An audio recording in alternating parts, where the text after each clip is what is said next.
Yeah, because we have 2 hours today. Yes. And I think we're going to cover a fair bit actually of what you've got. There may be some things that we'll touch on, Yes. but I'm going to sort of set you on a bit of a path and show you some techniques that will fit for multiple things. Mhm. So as long as we get a bit creative with those techniques, hopefully we are able to do most of what's on the list here today. Okay. I would love to ask you, where's your Photoshop skill at this stage? Have you used a little bit? I use little bit. Little bit, yep.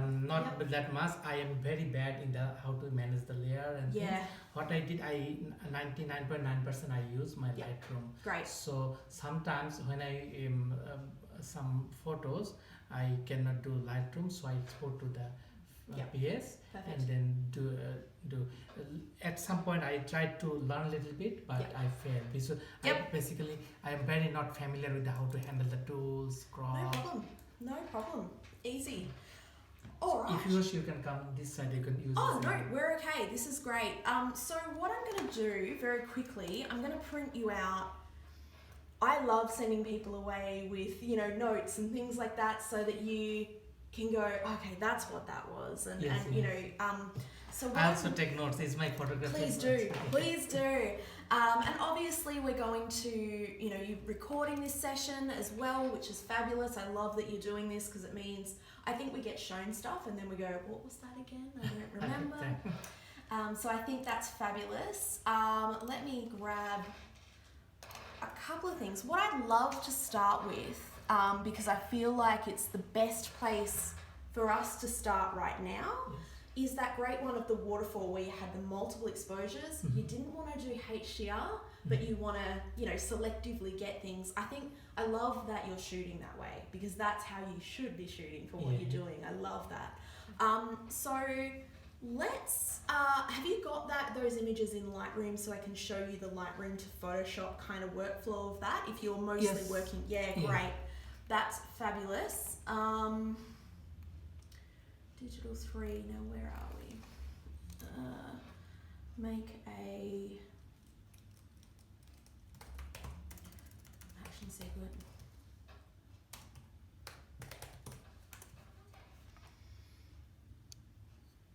Beautiful.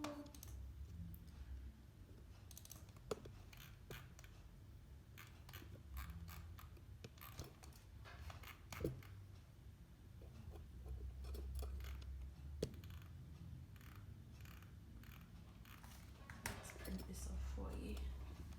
Yeah. Okay. It's Lightroom is opening. Okay. So we don't need that Word file now, right? No, that's fine. That's fine. I've got that. Let's make sure that this is in color for you. And we want.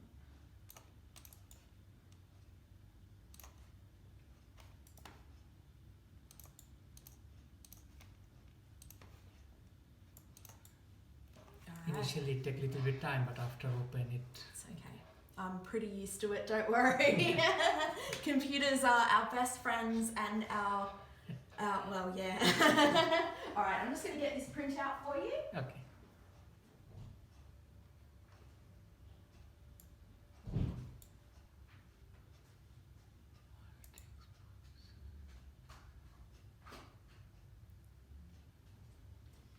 Okay. Excellent. What I've got, oh, sorry. were you There are about to- 3 different set of multi-exposure. You choose which one you want to work. Oh, you in- pick your favourite. I'm happy for you to. In this set, this one, Yep. that one, and that one, Beautiful. and probably this number 3 will be. I'm not sure. Just, yeah, this one. Okay. Maybe we work with the. Yeah, I think that one. Yeah. This one will be better. Yeah. 3 layer. Okay. Yeah. Let's run with that. So, in terms of what I've got here, I just want to very quickly show you. This is it says how to create an action sequence. Now we teach this in Digital 1 or something like that as a way just to get people combining images, but you've already shot for that, so you can ignore kind of the introduction Yeah. as to how to shoot it. But what's really interesting for you is, I'll get a pen so that you can, here we go. So I'm just going to put a little asterisk next to that one because I'll give this to you to take home. And this talks about how to, hello! Question, is it cool enough in here for you both? Hello. I would love a bit more of an Bit more aircon. air. It's a bit warm. Oh, Would you like more aircon? Yeah. Or- Yeah, Yeah. lovely. Yeah. Um, I'm not Right up the now. numbers ahead. You're off? Just about. Excellent. Yeah, so this is about how to open up in Lightroom and how to get these multi-exposures to open up as layers into Photoshop in a really simple way. So you can follow along with that bit there. It's got some other little bits and bobs in there if you want to follow that later, but I'll give that one over to you for later. So let's select all three of those images for me. So you can do that by, yep, perfect, you know what you're doing. That's all good. Thank you so much. No worries. Now right click and go to edit in, it says, let's go, edit in. And down the bottom of that dialog, it's got open as layers in Photoshop. Now what this does, I'm not sure if have you done this before? I think I did this one. Great. Yes, it comes with the 3 layers. Yeah. But after that, I don't. It's just like, whoa, yeah.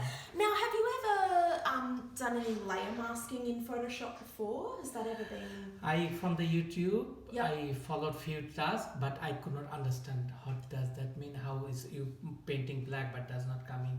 Got it. So, Understood. and does and burn, and I don't. All of that, yep. Okay, so we're going to be very heavily focused on that stuff today, and you're going to do it so much today that you hopefully will walk out of here and go, get it now, got it. So what we've got here over in your layers panel, if you have a look to this side over there, I'll just try and get that on camera for it as well, and you can see that we've got our 3 layers there. And what I really love to do when I get my layers in Photoshop like this is just to take note of what's on each layer so that for my brain to be able to process all of this information, I know what's where. So the top one, let's turn the eyeball off next to that so that we can see it. Great. Next one's there, lovely. Next one down, awesome. Now, part of the reason I did that too, or got you to do that as well, turn the eyeball for that middle one back on, and then turn the eyeball on that first one. Great. Okay, I'm watching for any movement that's happening in the image. So did you see how the clouds moved a little bit then? Yeah. There was a couple little things that happened. Yes. And that might be things that are like problems that we run into in the future. We might also, if you're out shooting, I've noticed you're on a tripod, which is fantastic.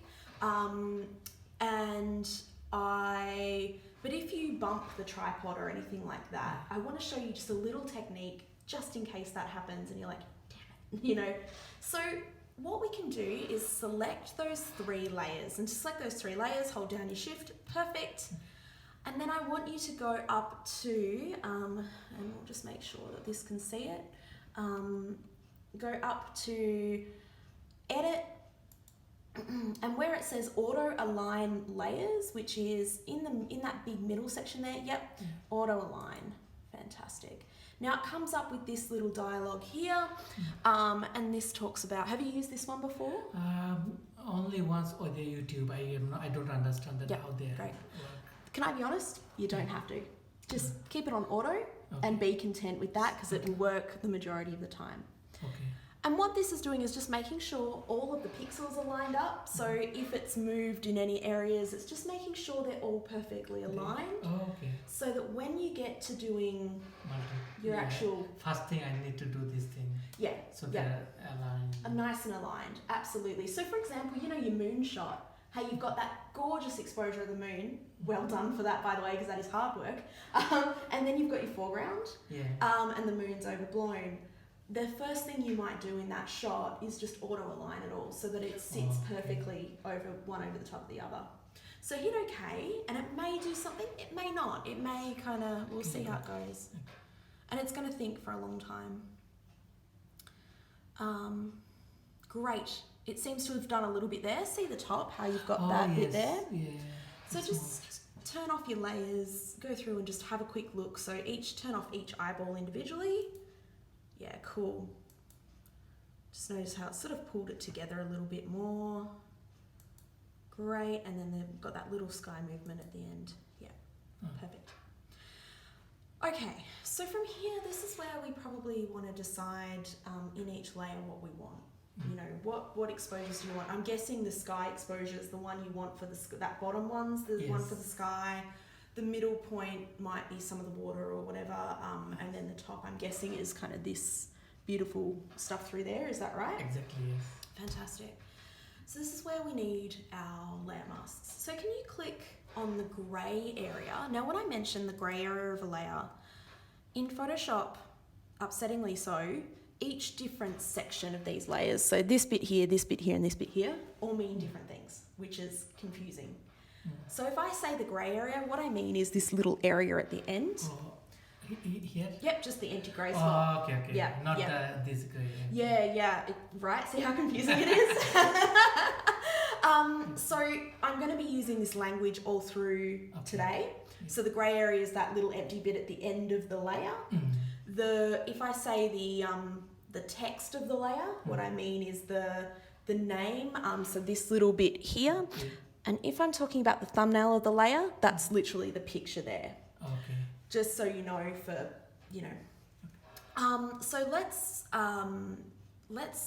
so we've got our thumbnail of the layer selected. Now I want to go down to this little bottom section here, and it looks like a Japanese flag. It's that's the layer option. So is that helpful if I'm pointing to it as well? Yeah, so you can see it in the, that's nice. Excellent. Good. Okay, so now you can see we've got the white box, which mentioned you've used before. But yeah. I don't understand how it works. Sometimes it go up, sometimes go down, sometimes side. Yeah. So, cool. Easy. So this little box really just represents that everything in this layer, and a layer, the way I like to think about it is it's a stack of paper, right? So if I've got, at the moment our beautiful bright area is the top stack of paper, the top picture. The next middle one, which is your gorgeous, those mid-tones in the shot, that's our next one. And then we've got the background layer at the bottom. So that's this guy down here. Okay. So imagine that as a stack of 3 bits of paper. It's the easiest way to go about it. Then when you add the layer mask, what that does, that's this thing here, the little layer mask, and we see that it's white. It means that everything in that layer is currently turned on. So we can see the entire image that is on that top layer just in here. If we were to grab out, and I'm going to get you to do this now, we're going to get a black brush. So the brush tool is located in your toolbar over just here. And if you want to use this one up higher, yep. And if you want to use a keyboard shortcut, I'm not sure if you're a keyboard kind of shortcut guy, but you can use B for brush on your keyboard if you want to. Yeah. Now at the moment, if we have a look at our colours in Photoshop, we've got black at the top, which is really good, and we've got white at the bottom. This is exactly how we want it. Okay.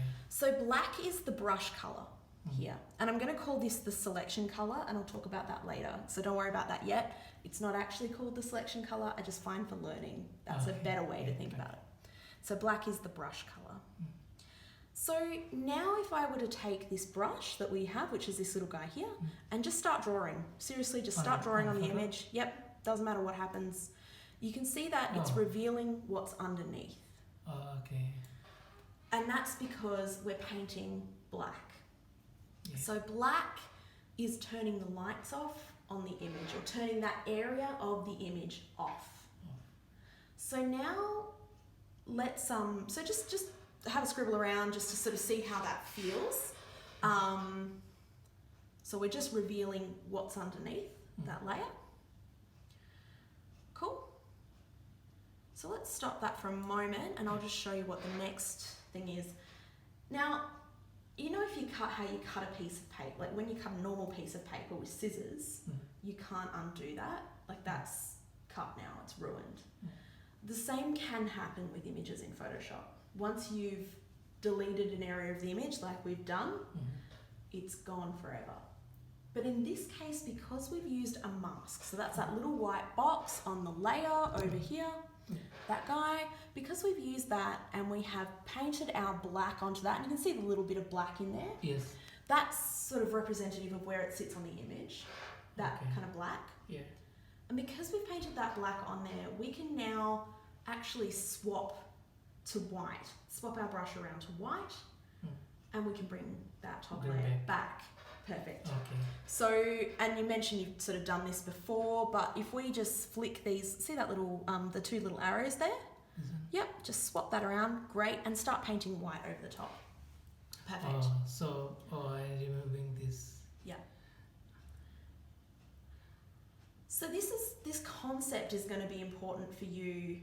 I did not understand until now. It's alright. You know what? It took me years to understand this. So if you can understand this in this lesson now, My you're winning. friend tried to teach me so many times. Yeah. But could not clear like you. It's a thing. It's a long, hard fought for skill, I think, doing layer masking. So So that means we are removing the black. yeah, so the black's being removed from that little white area over there. And it will come back again, the Yeah. stuff we... So I'm going to just do something that will help you see that in future and just to connect the dots, because I find it, if you have a look at my Photoshop, I'll just open something at random. That's if it will open, we'll see. I want to make your images in your layers panel bigger. So this is where right click down the bottom here. Yeah. Yep, so right click again, down the bottom, yep. And see how it's got small thumbnails? Go to large thumbnails. And see how it just makes it bigger for you to be able to, It's easy to manage. much easier. And so I use that all the time because I can really process what's there. Okay. And you've got a giant screen, so why not use it? Yeah. Beautiful. What I did, sorry. Sorry? I wanted to increase this one so that, can you do Yeah, click the two little arrows up there and that will okay. make it thicker over there for you. that? Okay. But it will, yeah. What I did this one? Oh, that's, so that's all right. Come into this move tool up here and just click and drag that. So these are little boundaries and stuff. I use them quite regularly, but for today, let's forget about it. Yeah. No, it's okay. All right. So now we've got these bigger thumbnails. It's just going to be easier for you to visualize. Basically, that's better. Much better. Great. Basically, what we're seeing now is that anything that's black on there is kind of, see how we got these little Yeah. disappeared parts? Yeah. Fabulous. Anything that's white on there is appearing, we can see it. Yeah. So we can use this concept to our advantage.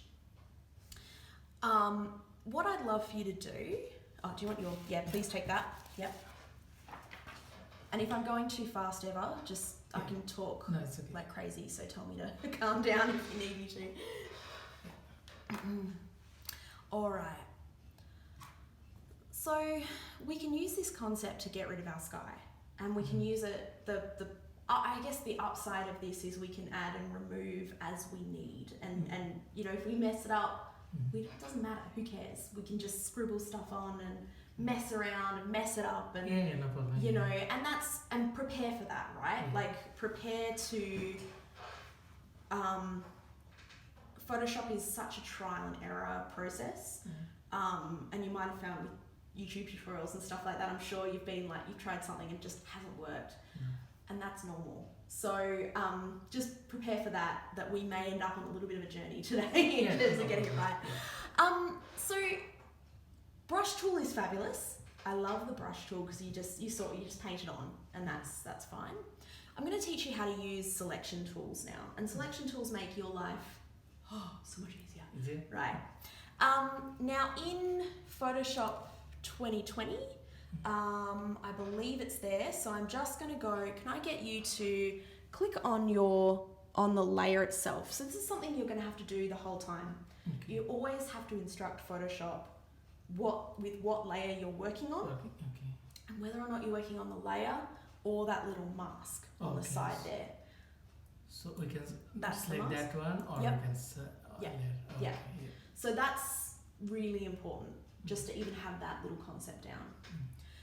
We're selecting this top image because we're going to use one of the automatic features that Photoshop now has built into it, which is if we go to select up the very top here, in the menu, there is, we don't have it. Okay, so when you upgrade, if you upgrade with the new Creative Cloud apps, and it depends on what your computer's able to upgrade with, there is a little select sky option in there.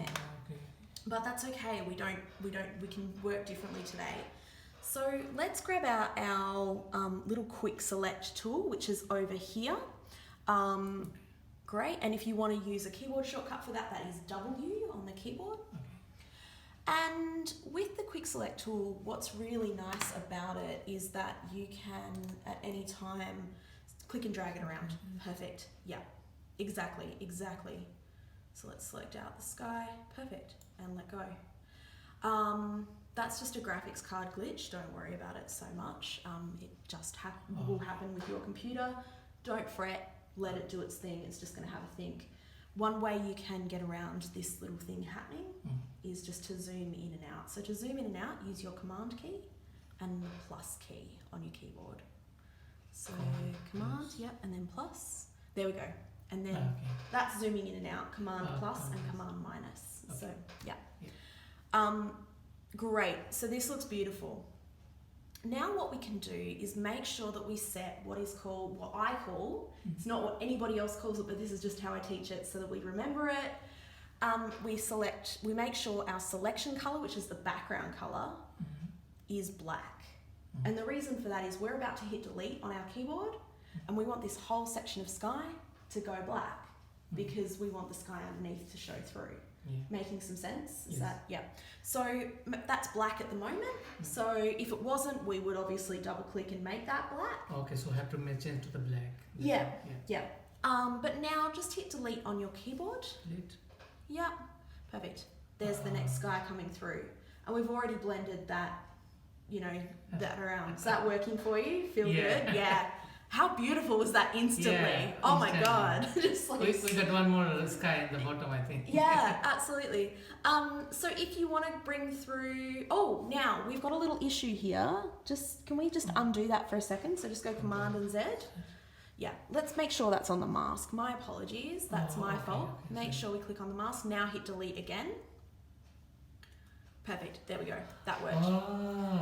Yeah. Now I got. So if it is here, then actual photo is deleted. It's gone, yeah. But if it is here, just mask is gone. Yeah. But still the layer is still intact. Perfect. But the effect is the same. Exactly. Nailed it. So we don't need to destroy the main things, just to Exactly. put some masking.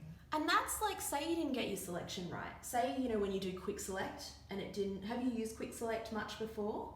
This one? Yeah, the selection tool up here often. One now and then, but it Yeah. never worked properly. But Exactly. yeah. And if it doesn't work properly, we don't have to worry because it just means you select as much as you can, delete. Then select as much as you can again, delete. So you can do it in little sections as opposed to, that was incredible. That worked beautifully. But we might try it on another image and it doesn't particularly work, So that's why stay open to things not working. Cool. All right, so we need to deselect that. So let's. Control D. Yep, perfect. Control. Beautiful. And you mentioned there's a sky underneath. Is that right? Yes, I think maybe if we Turn that one off. Yep, there we go. So this the sky we want, I think. Yep. All right, great. Let's leave that off. That middle one off. Off? I'll explain why. What I'd love for you to have a look at. Can you zoom in for me, which is Command plus and Command minus? Yep, keep going. So this is what I mean. See the edge here? How it's kind of a bit funny? Yes, How it's yes. left little bits in. So this is where we can use our quick select again, just to come in and grab those little bits out, just to refine it a little bit more.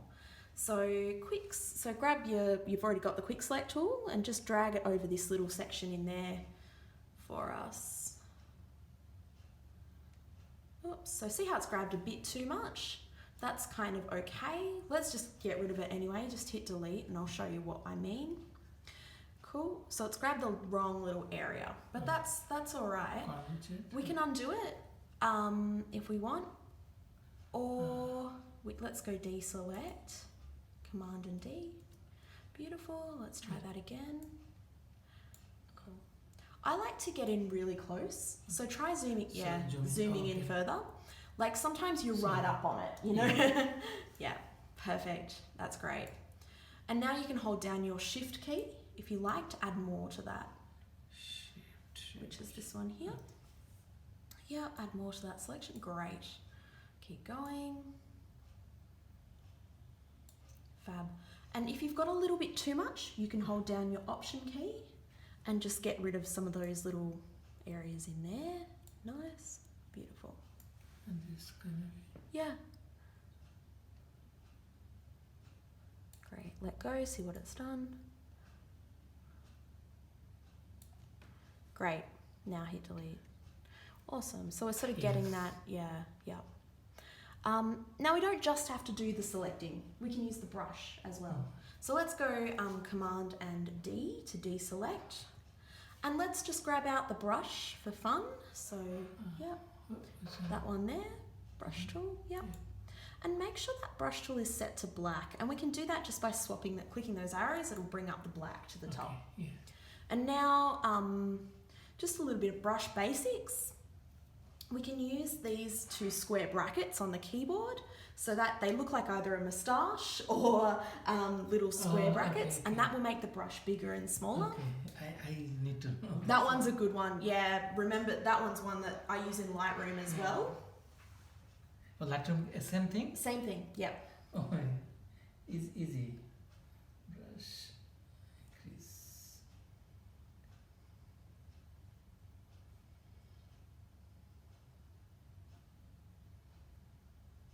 Perfect. It's such a good keyboard Yeah. shortcut. Yeah. And we can start to remove some of this stuff. Great. If you notice how your brush is a little sluggish, is it really slow when you move your Yes. brush? Okay. See smoothing up here?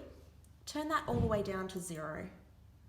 And that will speed up the brush exponentially. So that's smoothing just up the very top here. Yeah. Turn that down to 0. Unless you're doing any illustration, do you do any drawing or anything like that in Photoshop? I don't do much. Okay, cool. If you're drawing in Photoshop, turn it up. If you're just doing photo editing, turn smoothing down every time and it will Oh, speed it up. I got in Wacom, yep. pad. Yep. I tried a little bit few times, but Yeah, they're quite a learning curve to use. Yeah. All right. So yeah, just run around and grab this. it's not faster. Yeah, significantly faster, right? So like this little bit, I can Yeah. remove like this. Yeah. Okay. I use the brush as a blending tool. So it's kind of a little bit of technique for you is use, I'll show you what I mean by this. So actually, do you want me to do it on your screen so that you Yes, can sure. see it in your Yeah. recording later? Because I want you to be able to remember it, Yeah. if you don't mind. So if we have a look at, say, all right, up here, see Like how, this. Yes. and this is, always check for this in your images when you do a cutout. One of the problems though is if I delete that, things are going to black, and I don't Yes. want that to happen either. Yeah.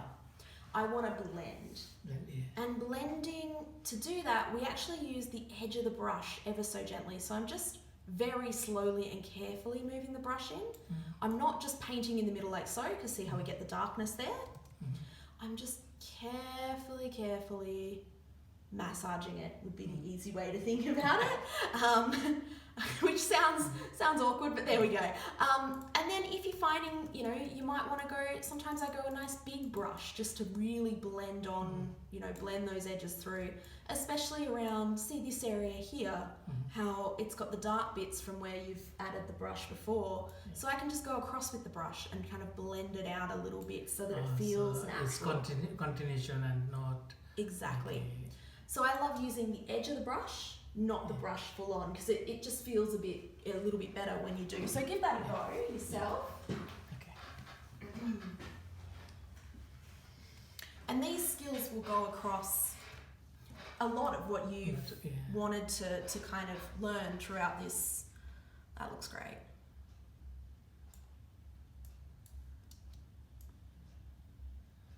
Woo.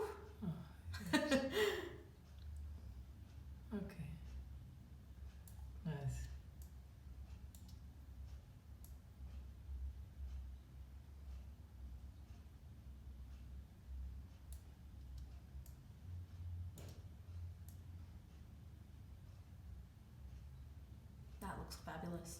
Look at that. Woof. Mm. So nice. Great.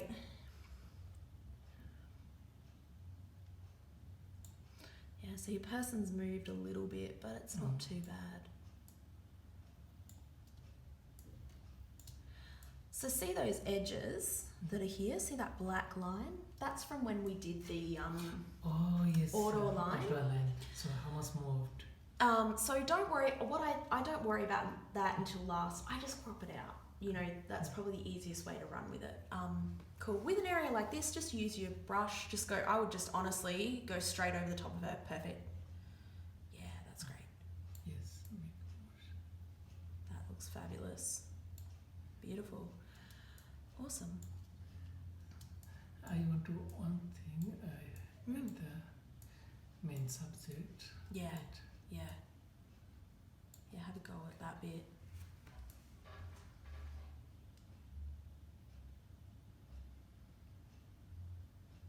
I can make it smaller, no?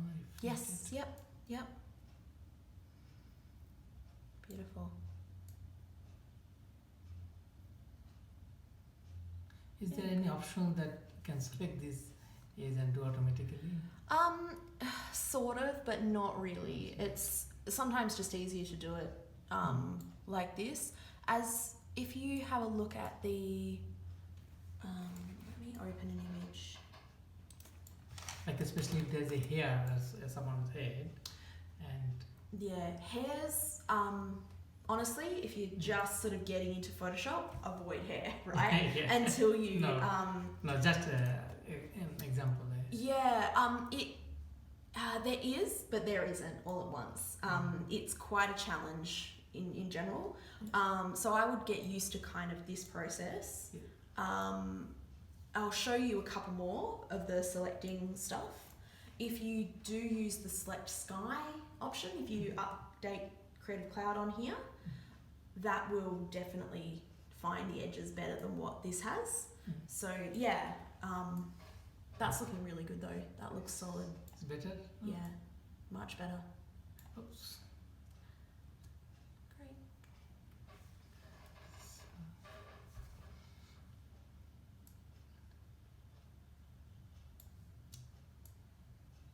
Yeah, just that line there.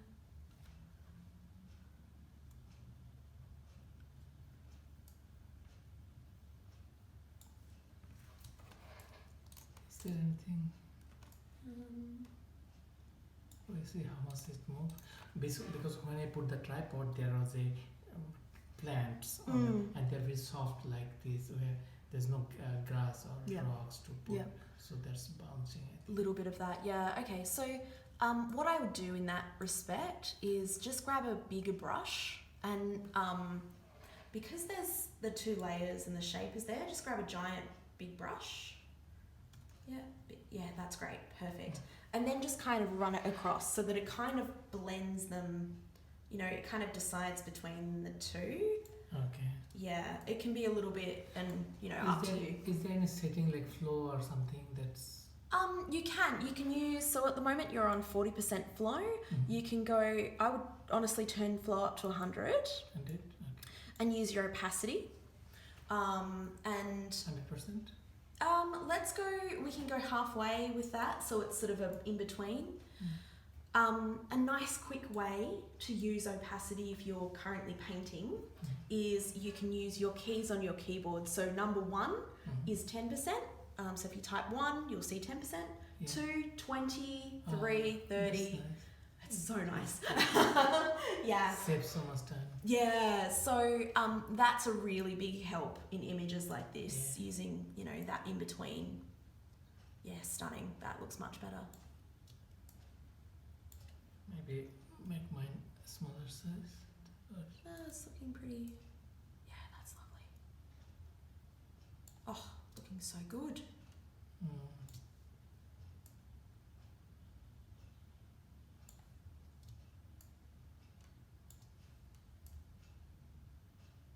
Great. So when I how to call move is many times or only single? flow? It doesn't matter. Doesn't, yeah. Is that with the opacity? Sorry. No, or- no. When I brush, Yep. I drag multiple times or only one? It's really up to you. You'll get a feel for it as you practice.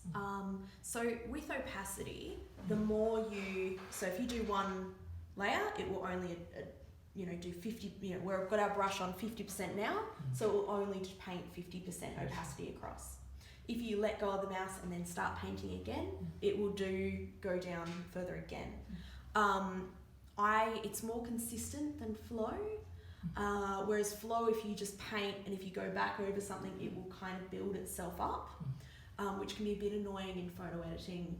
So with opacity, we've got that control to be able to build it up. So you can do one brush stroke and go back over it a bit and blah blah blah, and it sort of just slowly builds up as opposed to, so it's up to you what you think looks best. Beautiful. So, we've got that area. Now we turned off the middle one.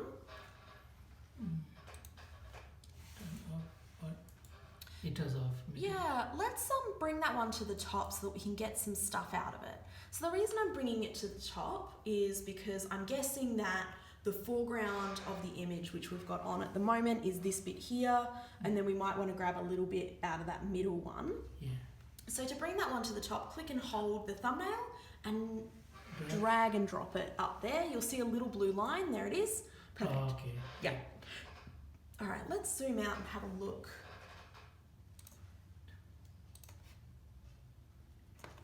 Yeah.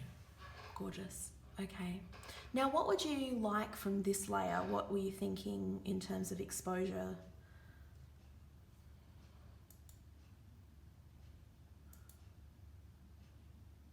Or it might be that you don't necessarily want anything from that layer. I always just bring it to the top and see. For exercise, we may take this water. Let's do it. Yeah.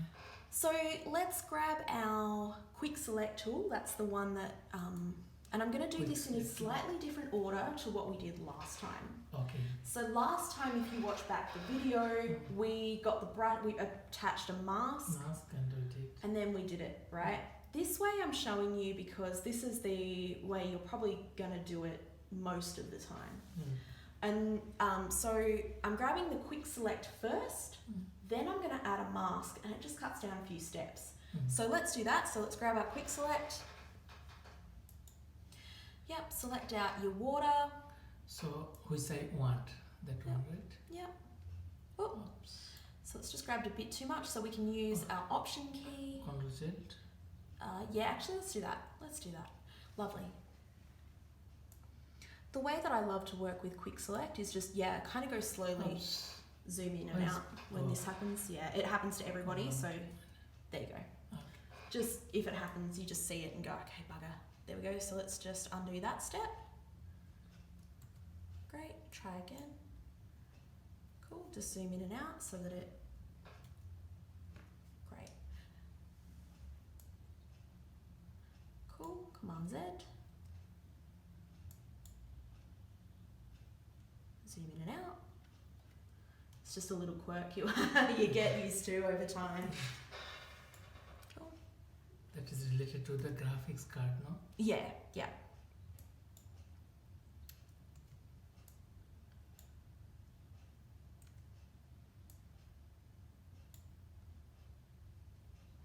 Might not want to select that area, so let's just not worry about it for the time being.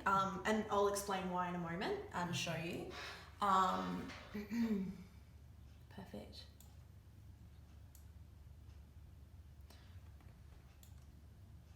Great. So now all you have to do is just click on the mask tool, which is down the bottom of the layers panel. Looks like a Japanese flag. Perfect. There you go. Okay.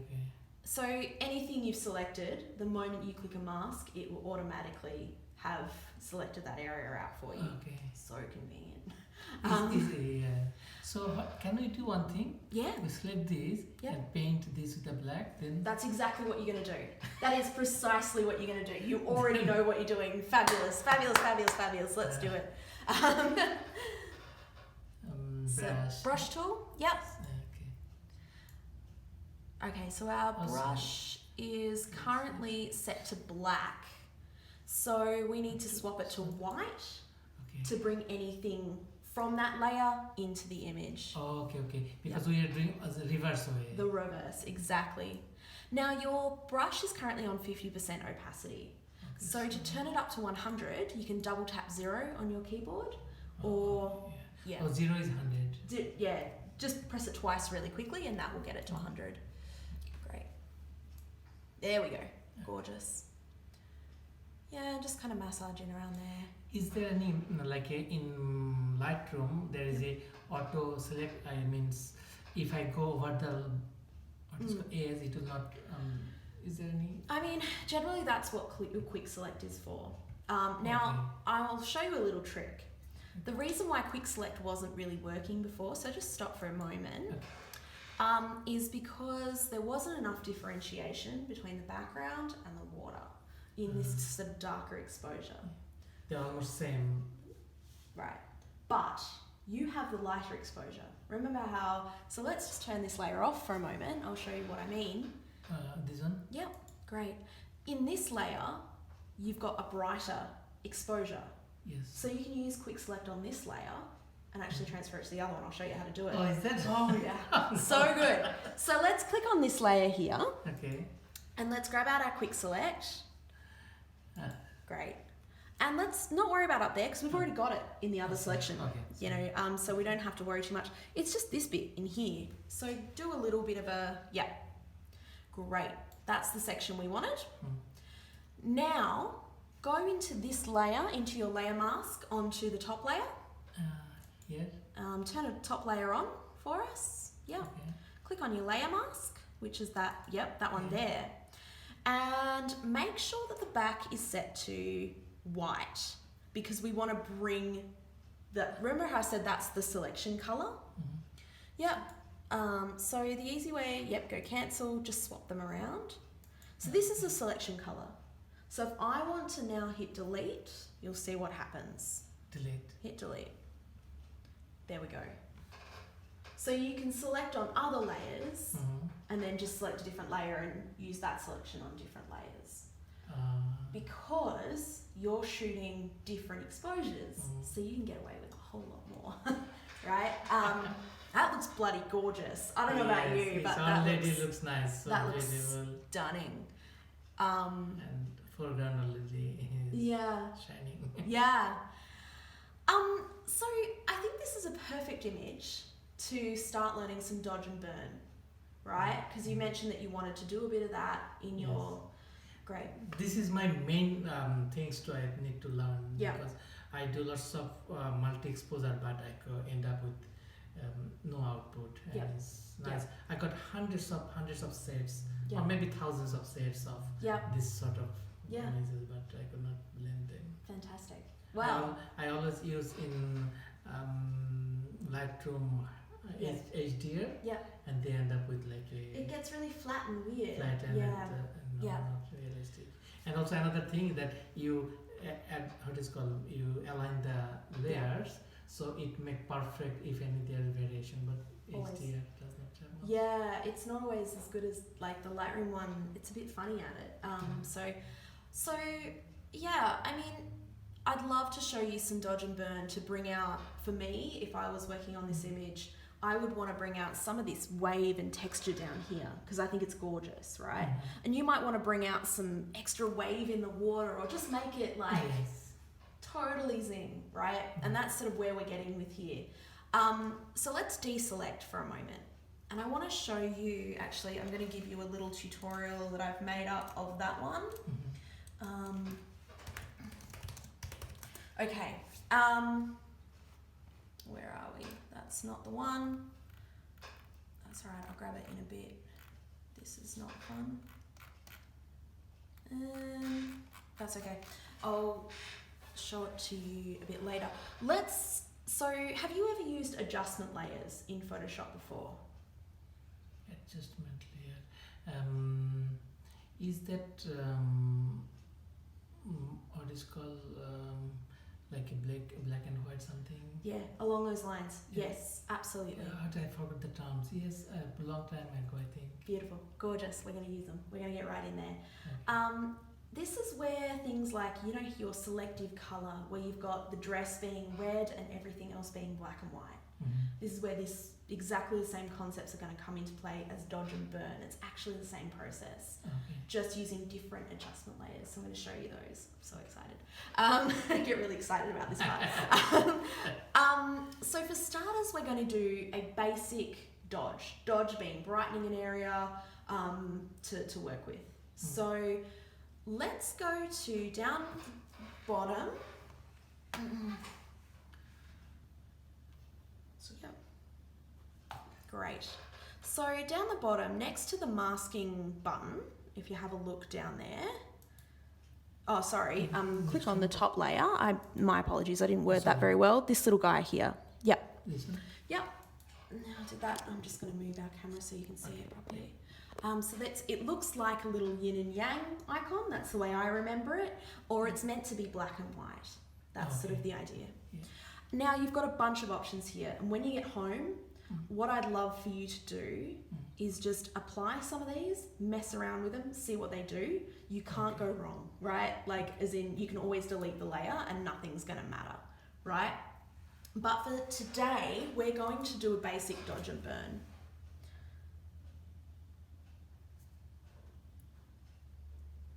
Great. So have a look at, I love using curves. Curves is there, yep. Now, have you ever used curves before in Lightroom? Not much. Not much, great. Just drag, actually, I'm going to shut off this color section up here for a moment. So just drag up this little section here so that we can see that little middle line? Sorry. In between the palettes. Yeah, so get your mouse, I'll show it on my screen. Hang on. So just put your mouse in the middle so that you can make that color panel a bit smaller. Okay. Yeah, beautiful. There we go. Just so we can see the whole of the curves. Yes. So what's really nice about curves is that you can target certain parts of the image. If you want to brighten your image, all you need to do, I'm going to do it on my screen and then get you to do it on yours as well, so that you can see it for your recording. Okay. All right. So great. So to brighten your image, what have I done there? I've done something dumb. Hang on. There we go. Okay. You just drag up the middle bit. So just give it a go. That's the middle. So you just drag it up. Now, Yeah. I don't want you, in this case, we're not going to be brightening the whole image. We're just going to pick little sections out that we're going to brighten. Yes. But, you know, I'm going to just take you through a couple of the basic curves techniques, Yes. just so that you've got it there for future reference. And when you're in Lightroom, it can be really beautiful to use alongside, you know, your basic panel with all your brightening and stuff. This can add that little extra, you know, the little extra salt at the end. Yeah. So to undo any curves that you do, you basically grab that spot that you just, do that and hit delete. Perfect. Perfect. So that's called a mid-tone curve, meaning that you're brightening from the middle, and it brightens up the mid-tones of the image. We're going to now do what is called an S-curve, and an S-curve brightens up sort of the highlights of the image and darkens off the darks, and it creates contrast. That's all we're doing. Okay. So basically you pull up at the top and then you put another dot in and pull down at the bottom, and we've got contrast. Great, up at the top, create a dot, great, contrast. Now, you may not use that often, it's up to you. I only like to do it very, very subtly personally, like just if you want to move these dots around at any time, you can. And if you don't like what you've done, just click on the dot, hit delete. Click on the dot and hit delete, so let's return it back to normal. It's nice. Yeah. Yeah. That's It adds just a nice overall punch. a little bit. Yeah. Yeah. So just hit delete on those dots for a moment, and I'll show you another way to deal with this. Yep. Delete, and then click on the other dot at the top there that you've added. Great, and then hit delete. Okay, so that's an S curve. So Okay. the reason that works is because over on this side here, this is dealing with the highlights in the image. So that would be, you know, the sun, the sky, you know, the bright areas. The mid-tones, which is this area here, if you move any dots in there, it's adjusting the middle of, you know, the grey kind of look. And then down here is the darks in the image. Okay. And you'll see there's quite a lot of darks in the image because the histogram in the background is showing us that. Yes. And we can kind of tell because this is a graph, you know, there's the darks, there's the lights. So you move around in that area, you're going to deal with those certain tones. So we did the S curve, which was that gorgeous contrast curve, love it. The other one you can do is called clipping, and which is very similar, but just creates a slightly different look. So, great.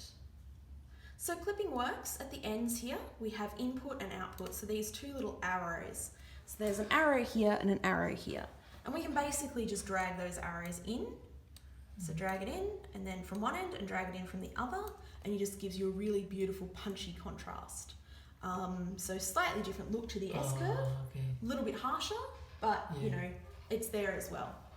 So that's kind of how curves works.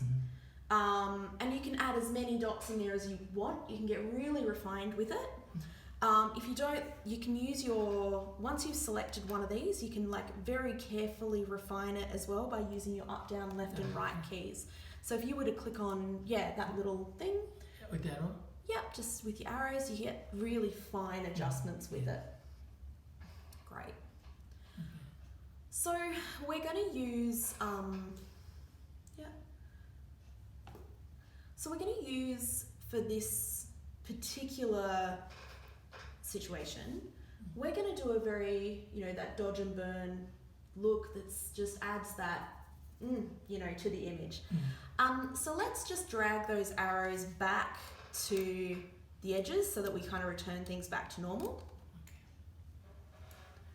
Beautiful. And let's just do a mid-tone brighten. So that's where you just put a dot in the middle and you just drag it up. Beautiful. And at this point, go a little bit more than what you would, because what we're going to do is selectively brighten little areas of the image. We're not going to do this to the whole image because we want to make tiny things sing, you know. So just go up a little bit more just so that we've got plenty of room to play. Okay. All right. Beautiful. Now, this is where I don't want my curves. I'm actually going to first of all name our curves layer so that we don't end up with layers everywhere and you're going, what the hell is what? So let's just double click where it says curves 1. Gorgeous. And we're going to name this dodge or whatever word makes sense to you. DODG? Yep, that's it. Perfect. Hit enter. Gorgeous. Now I want you to click on the mask of that image. So that's the white box. See how it's automatically got a mask. There's a white box sitting just here. Perfect. So click on that. Oh, on the mask. Yeah. So what is really beautiful about this is simply having the mask, right? Yes. What I want you to do is on this mask, see how it's white at the moment. That means it's applying to the whole image. We want it to be black so that it's not currently applying to the whole image and we can choose where we want it to go. And this is where the magic truly magically happens in landscape photography. Just full stop, right? So I just want you to click just here where it says invert. Now the mask is black and everything has returned back to normal. Yeah. So what we're going to do, or the idea, is for us now to grab a white brush. So brush tool over the side there. Fantastic. And make sure it's white. Oh, look at you go. Swap around the arrows. Perfect. Do you want to just do that again because that didn't quite get. So brush tool is up here. And then we want to make sure there's white on the top by using the arrows. Perfect. All right. Okay. So now wherever you want light to kind of come into the image, that's where you're going to paint. And I personally find the light in the image. So for example, we've got this little gorgeous slick of light just there. So do you mind if I show you what I might personally do so that you can get an idea of it? Yeah. All right, so I always zoom right in just so that I can, I'm right up in the image and I've got a bit more control of my brush. Nice and small with my brush. And I'm going to make sure my brush is on something like 30% as opposed to something high. Yeah. So I press the 3 on my keyboard to get it at 30%. And then I'm just going to very carefully paint onto the wave. And that's just going to give it a 3-dimensional kind of feeling. So anything I want to come forward, you know, to enhance, I'm going to do that. So in here, I might want to make a smaller brush and grab some of this out. So anything that just I feel like I want to just draw attention to or create, you know, a bit of contrast in or anything like that, I'm just getting in there. And see this beautiful stuff down here. Maybe I want to kind of follow the line down there, or, you know, bring these out, or you do you. I tend to work with shapes or whatever shape is happening. Areas and brighten areas. Yeah, so, and that's, if we just have a look, that's just created kind of that look. Now, it might be too much for you at this point. That's okay. We can now click on this layer and adjust the opacity to kind of turn it around and blend it in so that it feels more realistic. So I'm going to undo all of that for you so that you can do it yourself. Gorgeous. So Give it a crack. white brush and then Yeah, so Command plus and minus to zoom in. Yeah, and clip. Okay. yeah. I remember this. So the brush is currently on 30% opacity. Oh, can I just get you to click on that for me, just to bring it up so that it will work properly for you? Just drag that up to 100. I did that before. I'll show you that in a minute. So maybe a little more zoom in. Here.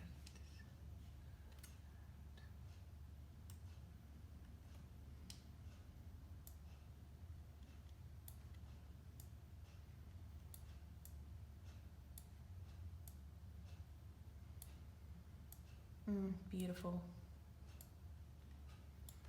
Follow this.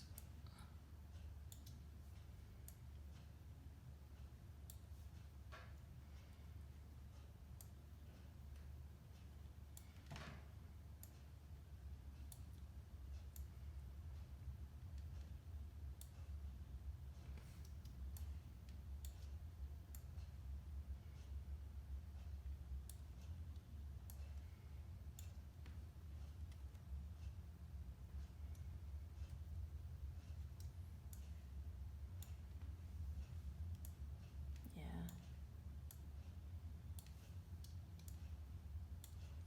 Maybe this green. Yeah, absolutely.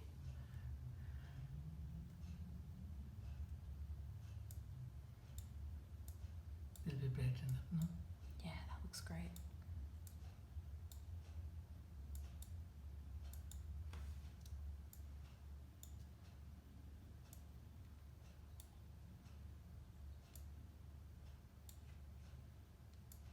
Like this.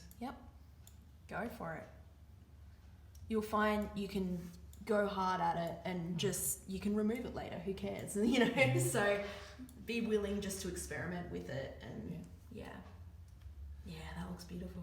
Awesome.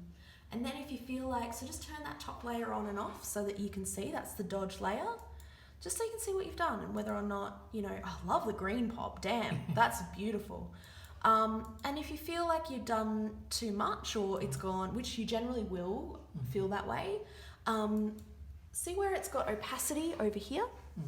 You can just turn that up and down to sort of get a look that you feel suits the image. So Yes. I usually just smash it on really hard and just like really go over the top and then pull it back, and it really looks If I want to remove this area, delete, can I do that? If you wanted to remove the dodging you've done in that area?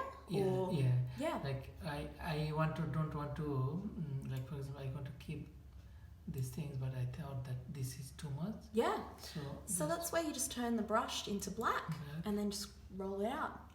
I'd probably put my brush up to 100%, so double tap 0 on your keyboard.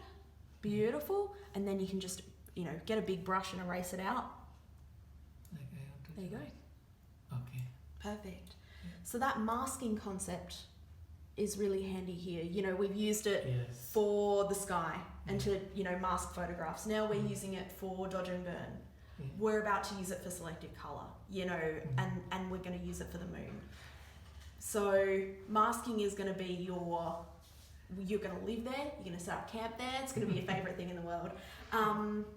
Beautiful. Now for a burn, we do exactly the same but opposite. So for the darkening of areas, that's where we're going to, let's do this again.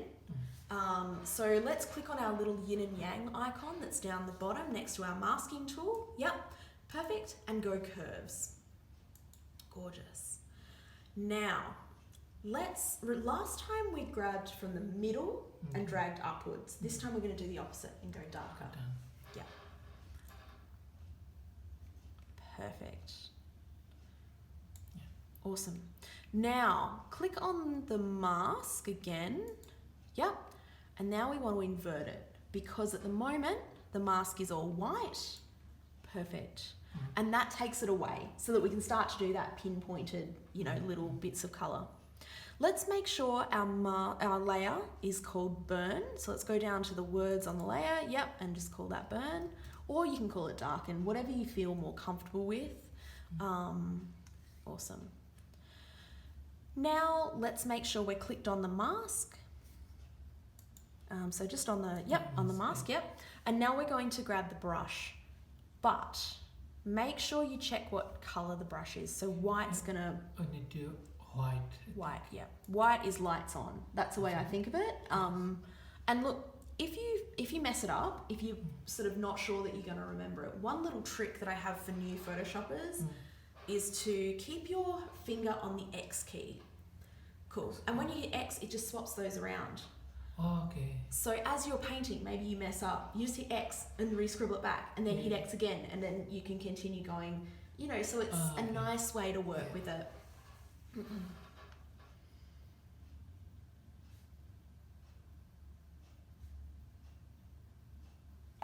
Beautiful. Stunning. So find some areas that you want to darken off. And this for me is all about the shape. So I might, you know, personally, I might come in and kind of darken off some of these little areas so we get that beautiful ripple really enhanced. I might, you know, come in and darken off some of this, anything I want to push away from the viewer. So yeah, give it a crack, see what you want to darken. Opacity will be 30. Yeah. It's up to you, 30, 40, 50%, try whatever works. So we are doing darkening. Yeah. Darkening. Darkening, yeah. Maybe contrast a little bit and then take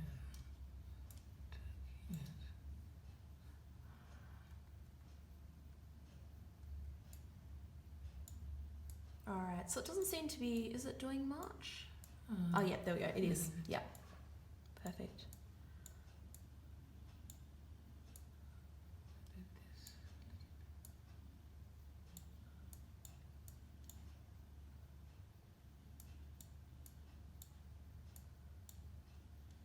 We can go up as well. Yeah, go for it. Do whatever you want. If I was doing an image like this, I would honestly spend about 20 minutes just, you know, sitting there playing around with what I feel looks good, especially in clouds. You know, you might want to encourage the shape of some, exactly what you're doing, just kind of play around with the shape of some of it.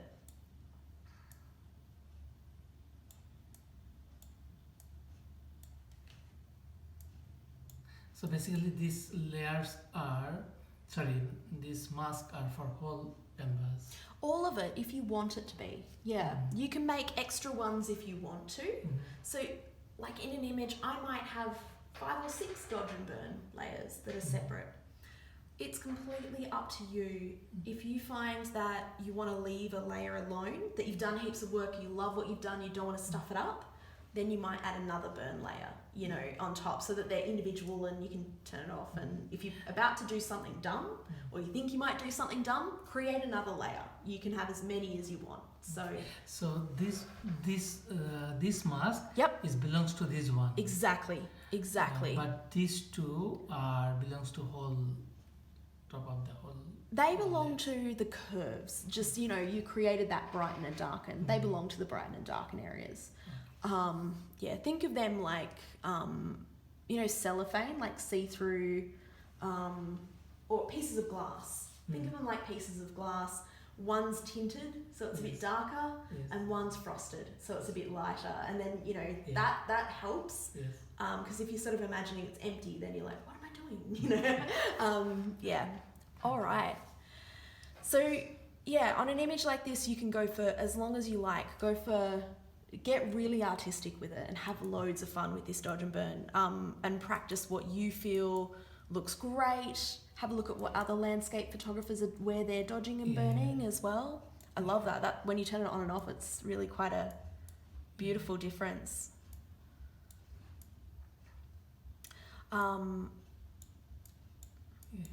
Stunning.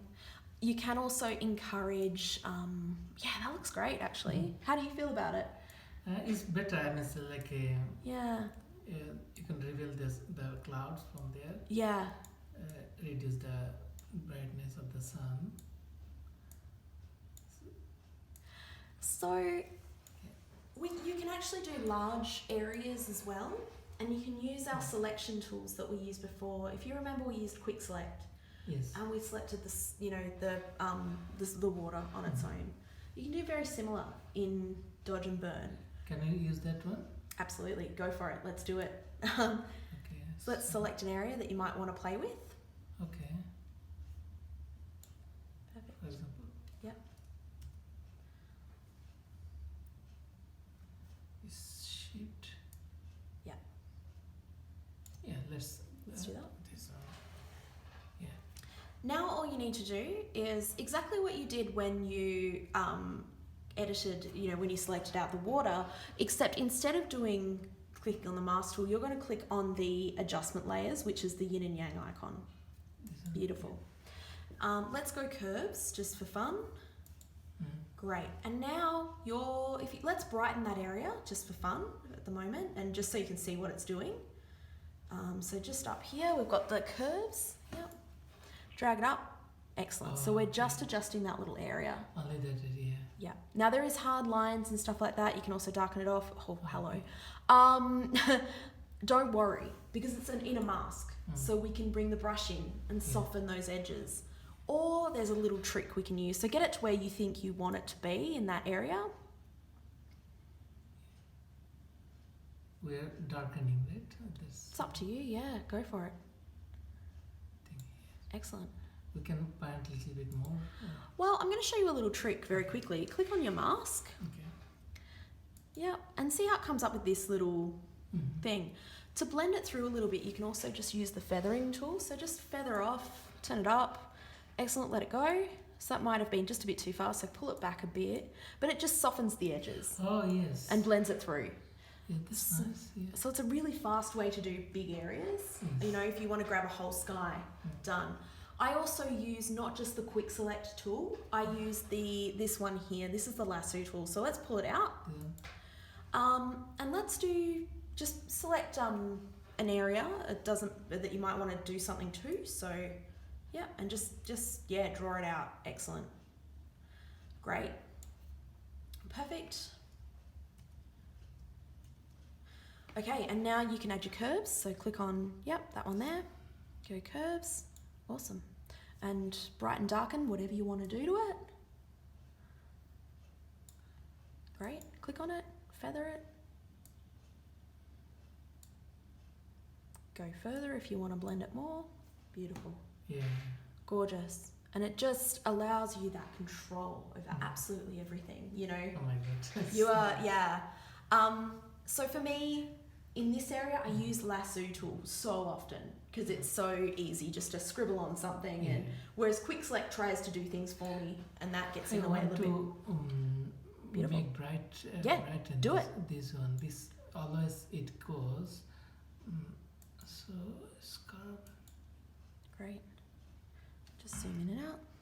just do something in a second to see if I can turn that off for you because it'll probably drive you nuts after a while. Cool, brighten it up. Oh, hello. Hello, beautiful rock. How are you?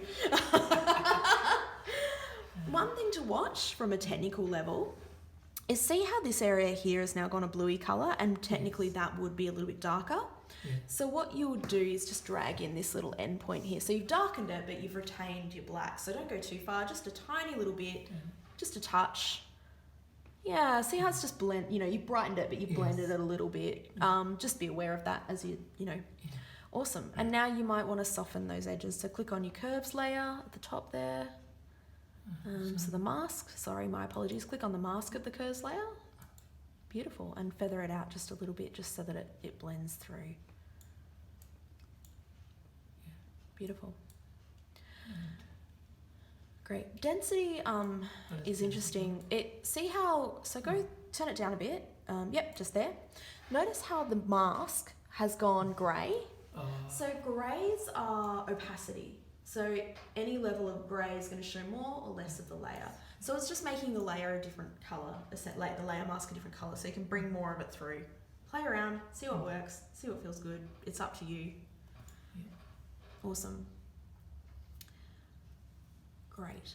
So now I just want to show you something, because what can happen as we get more and more layers, your brain starts to go, what the F am I doing, right? Where is what is where, So for example, one way that we get around that is just run through. So see how we've got this kind of hard edge just there? Yes. If you're not sure what layer that's coming on from, which will happen if you're like, where's that coming from? I don't know where that's coming from. Just turn the first eyeball off, turn the second one off until it turns on and off. So turn it off, turn it off, turn it off. Just keep going on through until you find it. And next one down, I believe it's in this one. There it is. Yes. So see how the line disappeared then. So this is now where I would come in, turn it on, and and then I would go in with the brush and just soften that edge. You don't have to do it now if you don't want to, but that's an option. And then I'd turn all the layers back on.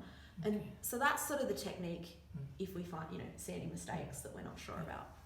So when a complete happen, what I need to do with this photo? How can I get the final product? Yeah. And do they stay like this or? So to get the final product out of Photoshop, is that sort of what we're thinking? Yes. Yeah, let's talk about it. Let's turn all of our layers back on so that we can do that. Okay. Oh, this looks so cool. So cool, very satisfying. All right, so in this case, because you've done auto align layers, if you remember, the first thing we absolutely want to do is crop. Because as you can see, we've got this extra little garbage. Because when we do auto align, it kind of resizes and pushes a different direction. Yeah. Absolutely. So let's go in and grab the crop tool, which is this guy just located up here. Yeah. Yep. And very, very simply, the way that I personally do it to make it simple for me is up here where it says ratio, I click on that and I just go front image. And what that does is it locks it into that 2:3 ratio, which is easier to print the photos. That's all it is. So just pull the edge in a little bit. Cool, perfect. And then same at the bottom because you've got a bit of that there. Great. Awesome. And double click to apply it. Double click. Yep, and that will. Okay. Awesome. Beautiful. Oh. Now, one recommendation I will make is that you need to save this as a Photoshop document. And what that will do,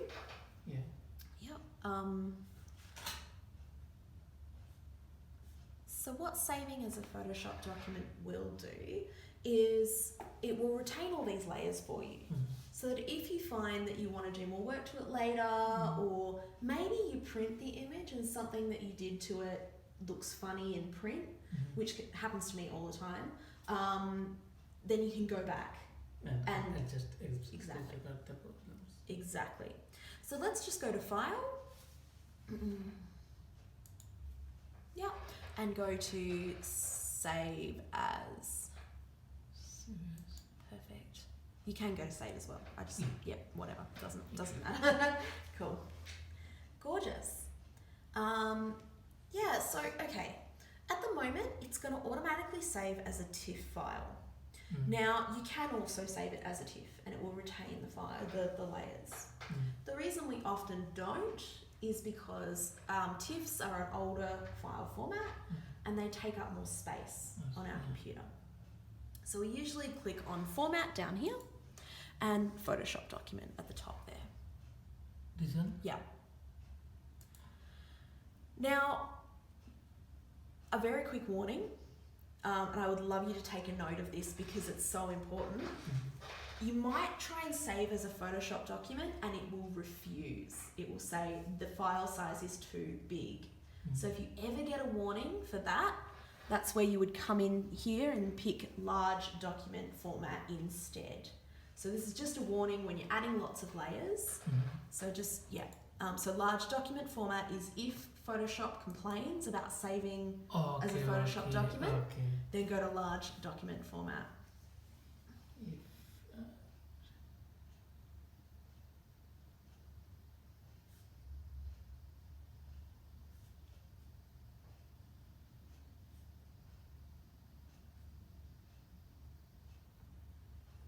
And the reason I'm telling you that is because Yes. you're dealing with multiple layers. yes. You're going to have large file sizes very quickly, Mm. and Photoshop's going to go, and so you want to just make sure you know how to do that. So, Great. and what about this S copy? Don't worry about any of that. Just leave Layers. all of that there Okay. and go save. And in the same folder, Yeah, I do. It's up to you where you want to put it. You might, or you it know. will be PST, no? At the Yep. end. Great.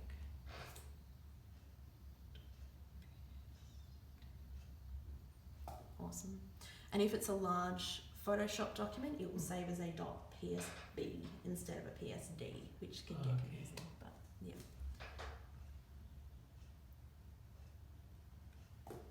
So, what do you do with your photographs once they're done? What's the Mostly I export and share with different photography groups great, fabulous? and friends maybe Yeah. on Facebook.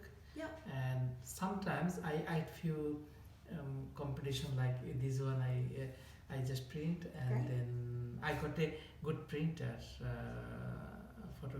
very good one. Beautiful. I print and I will send maybe exhibition or something. That's fabulous. Awesome. Okay, so you've got a big breadth of things that you do, which is awesome. The beautiful part about this is you can actually re-import it into Lightroom and just Okay. export it as you normally have been.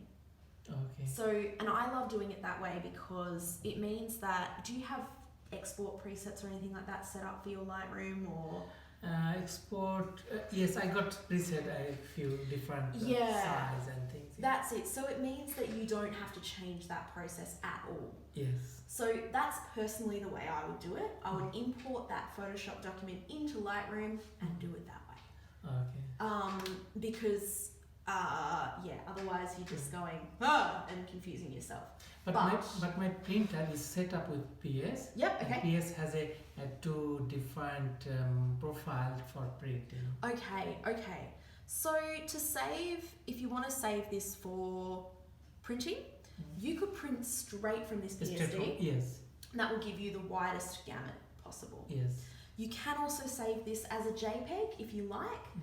and that's all the layers flattened, or you can do a flattened TIFF as well. Yeah. So let's go through that process really, really quickly so that you can see it. So just go File and Save As.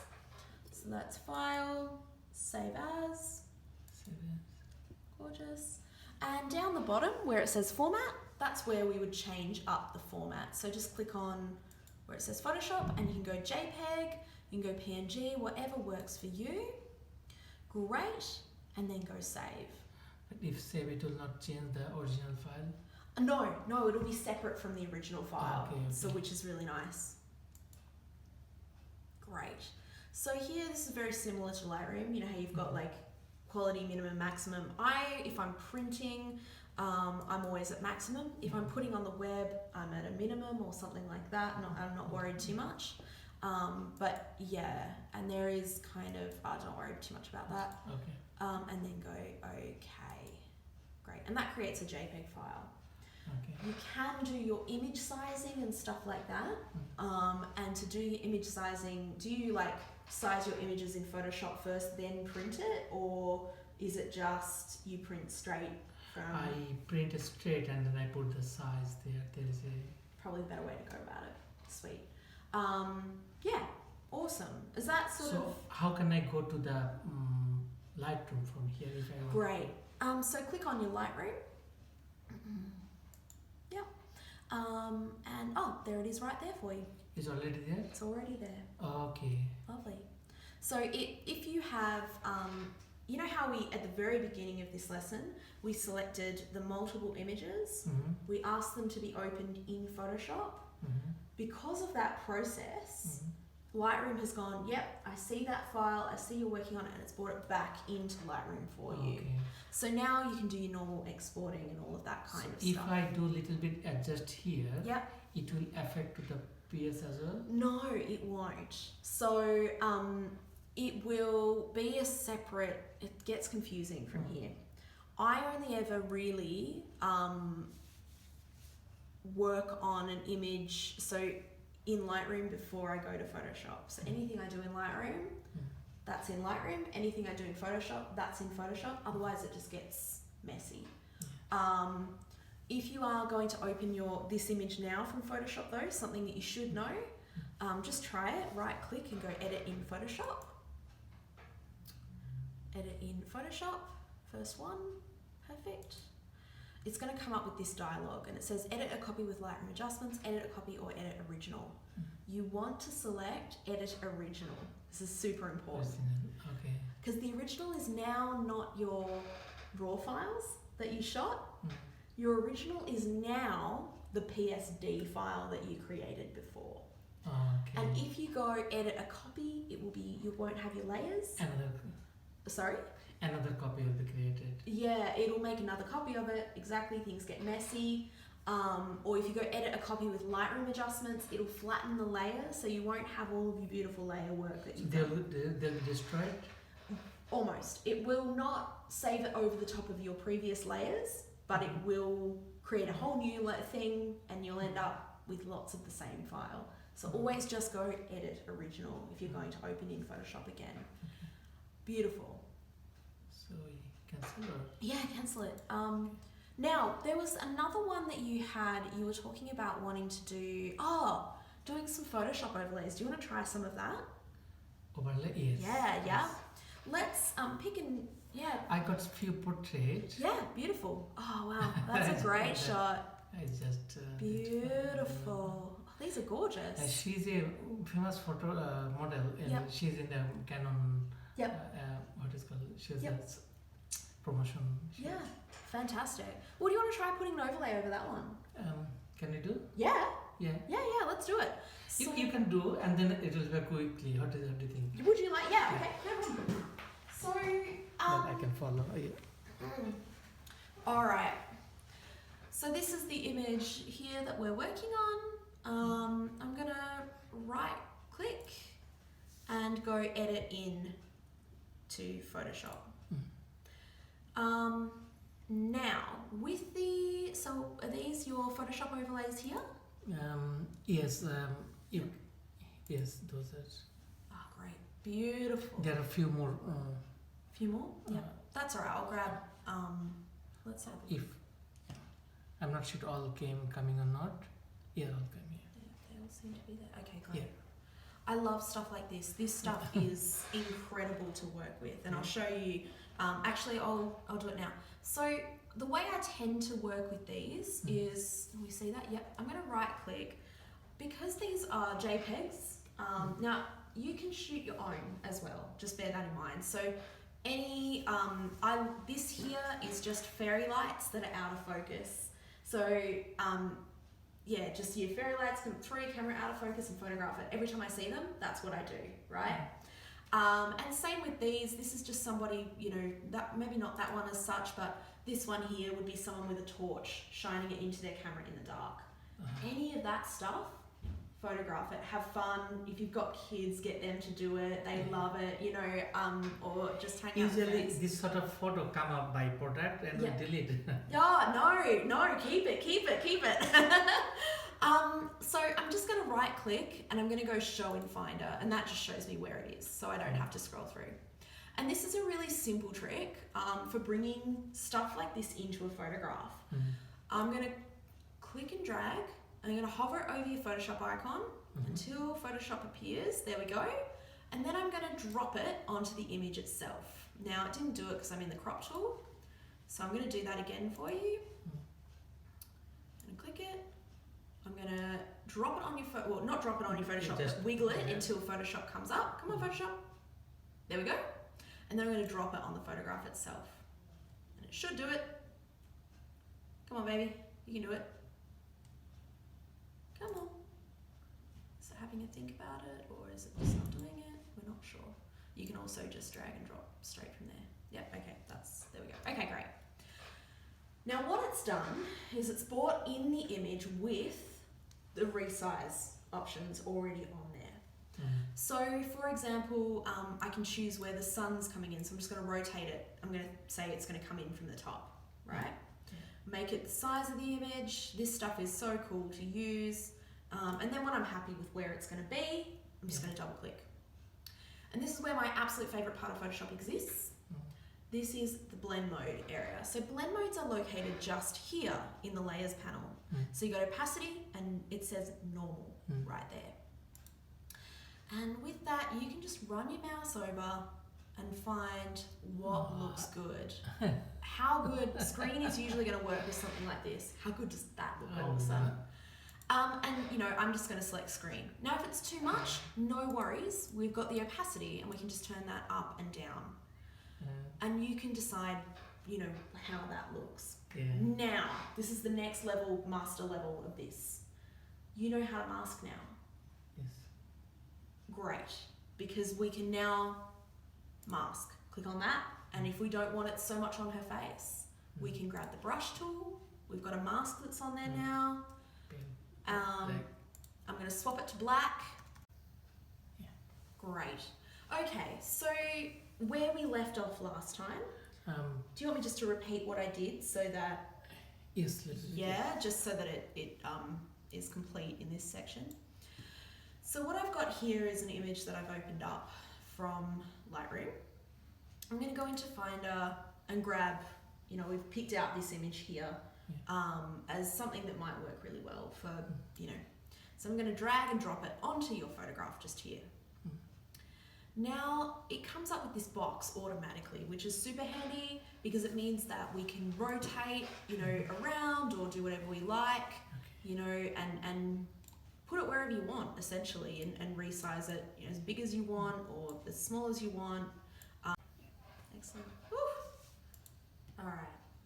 So I'll do that one more time, just so that we've got it. All right, so I'm going to drag and drop our image onto our other image from our whatever, you know, Finder program you've got. And from here, if you have these little two arrows, you can rotate like so, you will have them, and you can resize up. And just, you know, put it wherever you want. You don't have to be perfect about it, whatever goes, and then double click to apply it. Or double click. Yep, double clicking will apply it. So now all I've got to do is come over here to blend modes, which at the moment it's saying normal. It doesn't automatically say blend modes or anything like that. And I'm just going to run my mouse over the different options and find one that I like. I often, with ones like this, like screen. Screen seems to get the most kind of natural sun-kissed kind of effect. But I can also go the other way where it's like, you know, darkening off. There's a lot of options here, and just run your mouse through, get used to what's there. You can get some really interesting effects, but I'm going to go for screen for the sake of today. If you feel like it's too much on the image, you can lower the opacity, which is located just here, and that's for any layer at all. Now this is where things can get really, really intense and great. I can go to our layer mask, which is the little Japanese flag located down the bottom here. And I've got my brush tool here, which we talked about earlier today, and I've got it set to black. And that's because at the moment our mask is white, so the opposite is going to turn off whatever is in those layers. So I'm just going to paint that onto this area. You know, maybe I want it less on her face, or I don't know, you can play around. I like big brushes to do this. Generally it just blends a bit better. Completely up to you, but that's sort of how this can work. And if you don't, you know, say I don't like exactly what I've done on the hair, I can pull it back. And you can layer these up as well. So I'm going to come into Lightroom because you've got a few. I love the look of these. I think they're really fun. I'm just going to right click them, go to Show in Finder. This is just an easy way to bring them up like so. And I'm going to drag it over my Photoshop icon, wait until Photoshop appears, and drop it onto our image. Sometimes it'll do it, sometimes it won't. If it won't, that's okay. We'll just make sure that we can actually see the photograph. There we go, lovely.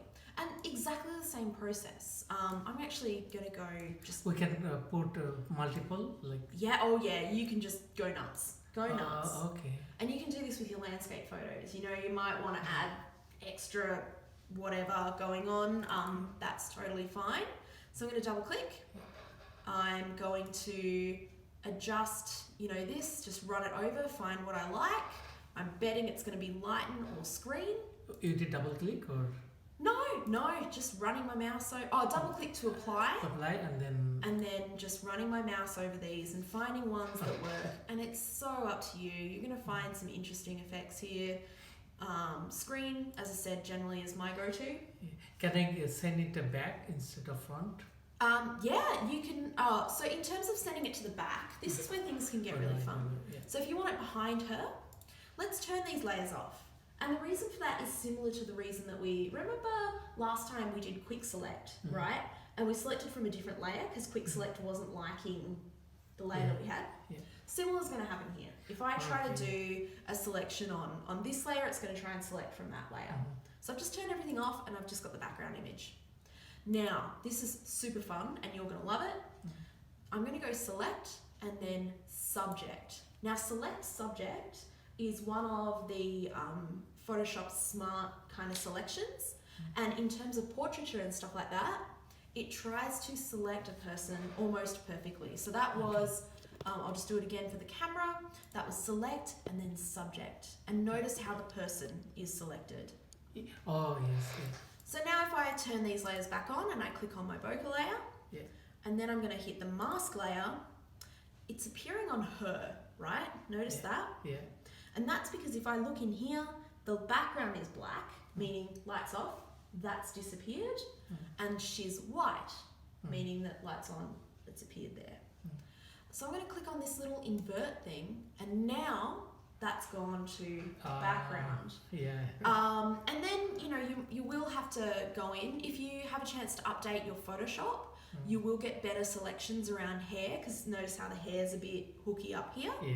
So if I come in So with the a brush, brush I can just sort of clear it out a bit and just, you know, smooth it off. But otherwise, like on the body and the arms, it does a pretty reasonable-ish, pretty reasonable job. It's not too bad at all. Yeah, so we've just done a really quick kind of fun edit. Yeah, this. And all I'm going to do now is I'm going to go Command W, which is actually close. Now you can just go, I'm just going to hit cancel. You can just go File and Close, you know, and that will, what that will do, I'm going to go Save so that you've got the file for later. Yes. Do you want to try this yourself, or do you want No, to it's wait okay. to, I can do save? this, Yep, yes. of course, yep. Now that's going to smash that back into Lightroom in your, it was in the portrait folder. Yeah. So that should in a second automatically put it back into there for you. Okay. Once it's finished saving, and then you can export it out and put it wherever you want. Okay. So, yeah, overlays are the most fun. Like, it's stupid fun. I could spend all day shoving them over the top of stuff. So I saw your some work. It was really yeah, I love them. There was another thing that I wanted to go over. Oh, The yes. Single color, that one. Yes. Black and white. Yep, let's do it. So we're using the same concepts that we've learned today, which is masking, right? Once you know masking, that just unlocks everything. And so it should be back in here in a sec for you. It hasn't yet, but that's all right. Which one would you like to use? Is it a portrait that you'd like to use for? Yes, maybe. This one would be a good one because we've got the colour on her shirt that we can work with if Yep. you're keen for that. Yep. So right click, edit in, Photoshop 2020.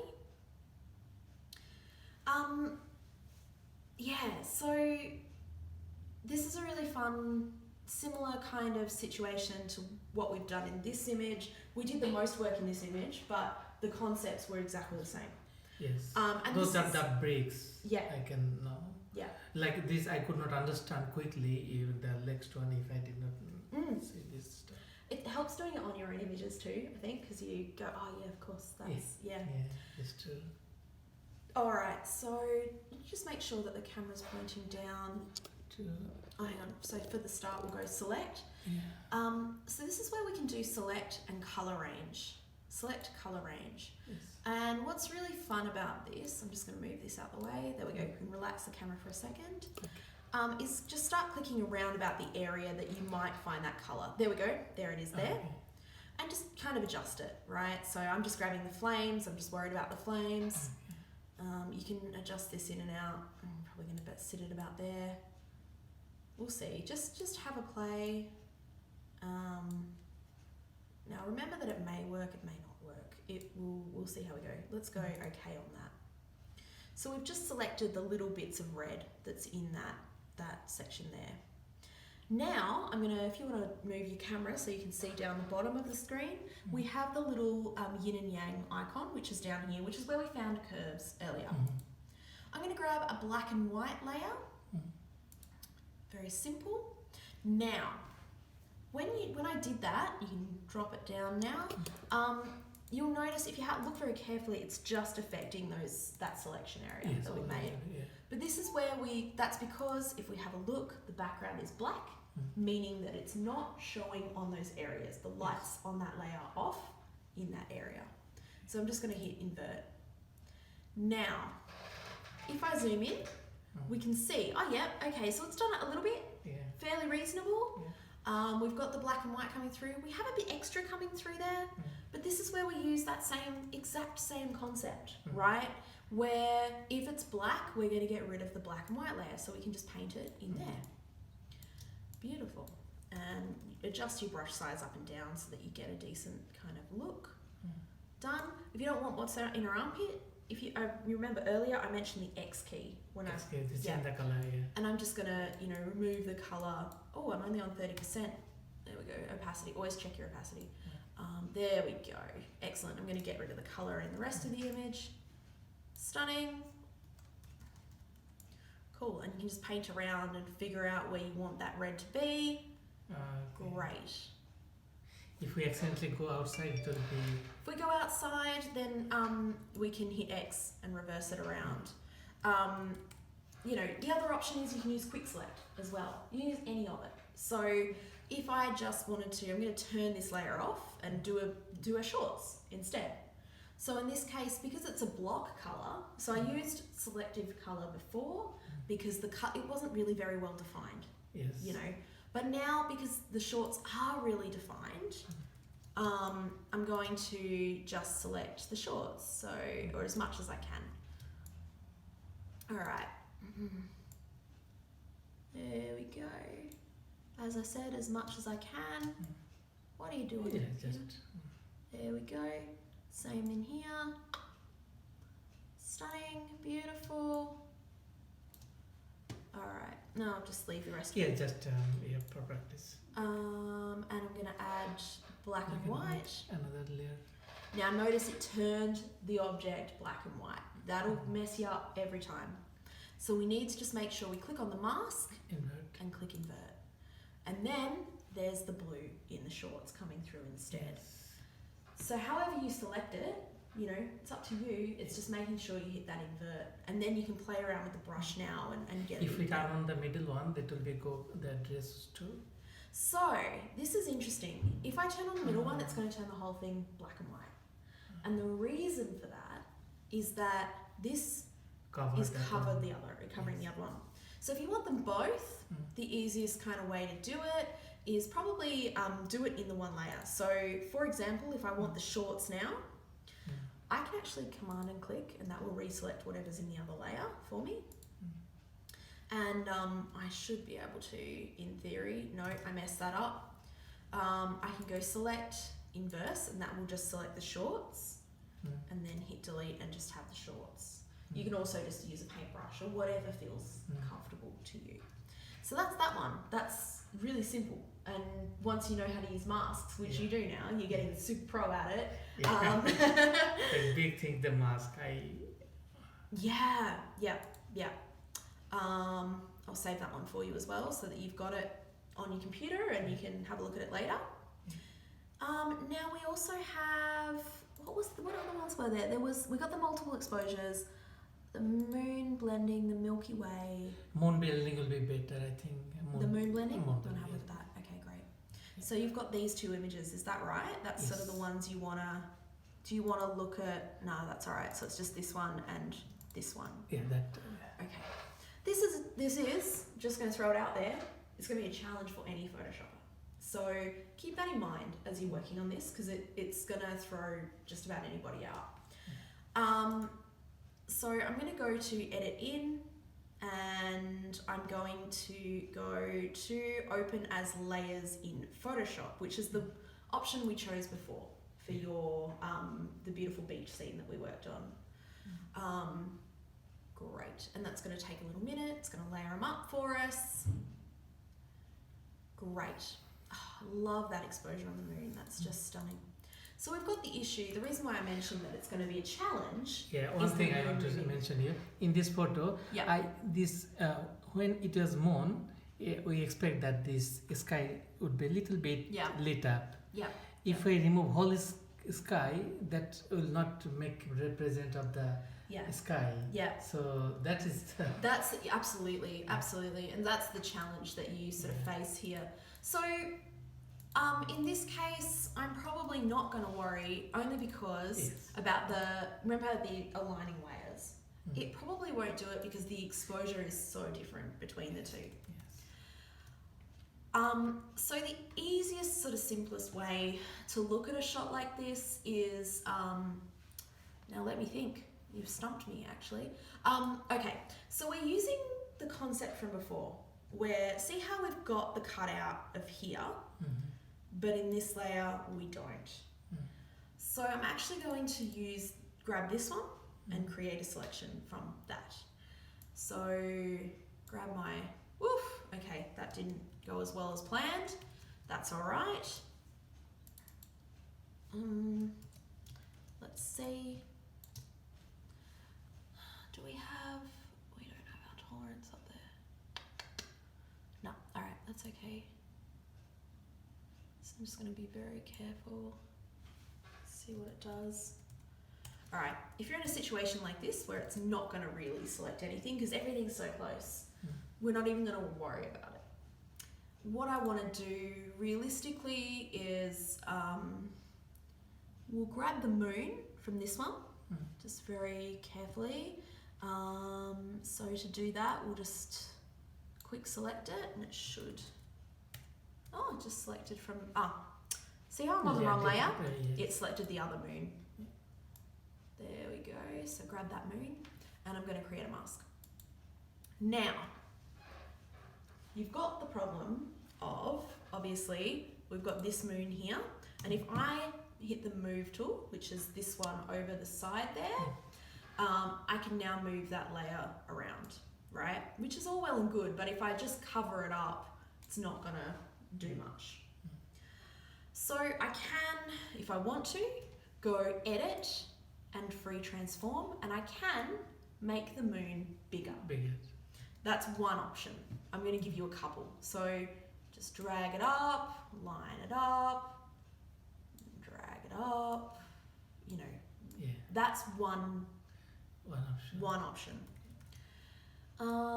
Which, looks okay. Yeah. It's all right. And ears I can make little finer with the with the brush. Exactly. I have tried this one, but when I saw that sharp edges, I just gave up. Yeah. Oh no, sorry. I selected copy and paste. Something I did. It's a thing. So that was one way to do it. The way I would personally do it, because it's a pain in the butt, is I would actually just personally remove this moon. Yeah. And the way to do that, I'm going to do it in a non-destructive workflow. So over here, I've turned off the main moon layer. I'm actually going to name that moon so that we know what it is.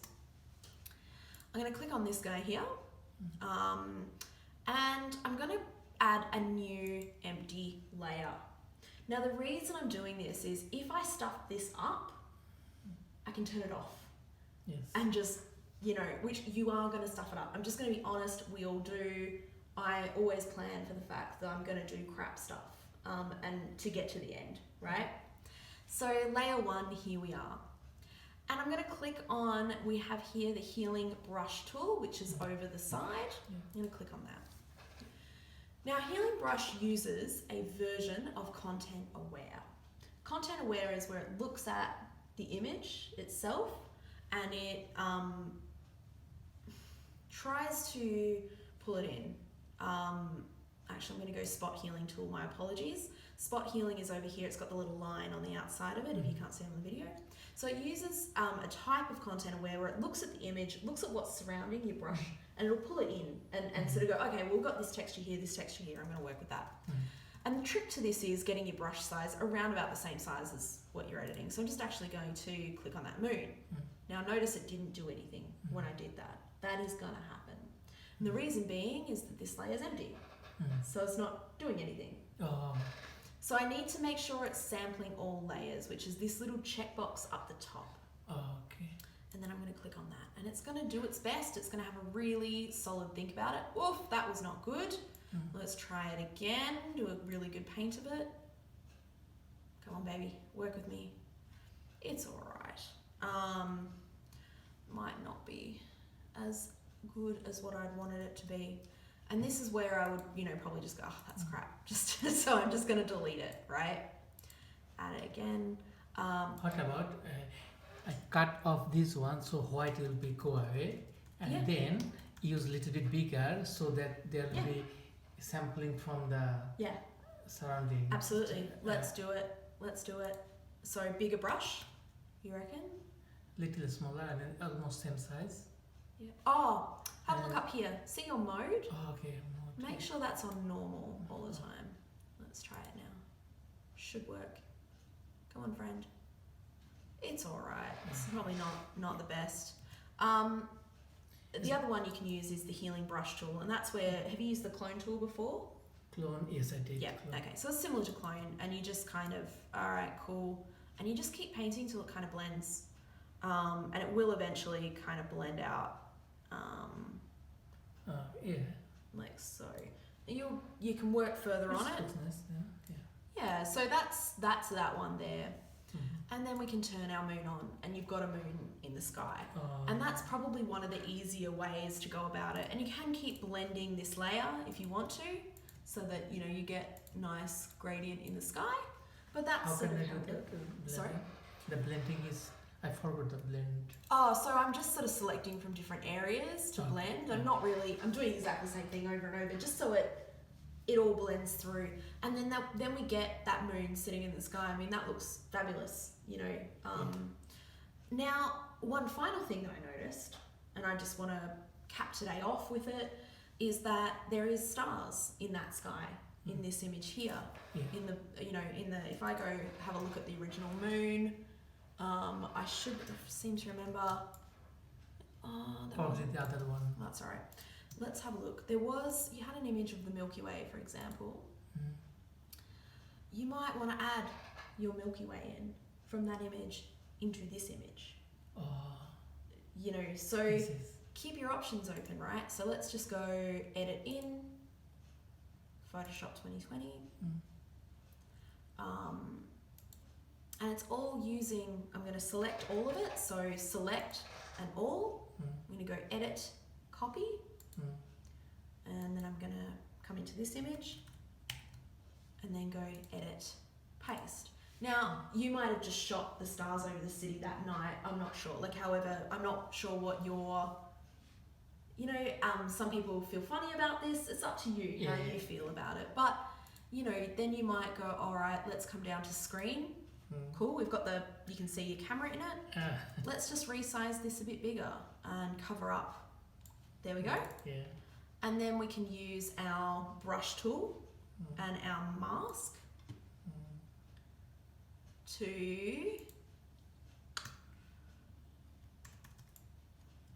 get rid of. Have I got it on the right colour? There we go, I need my brush to be black.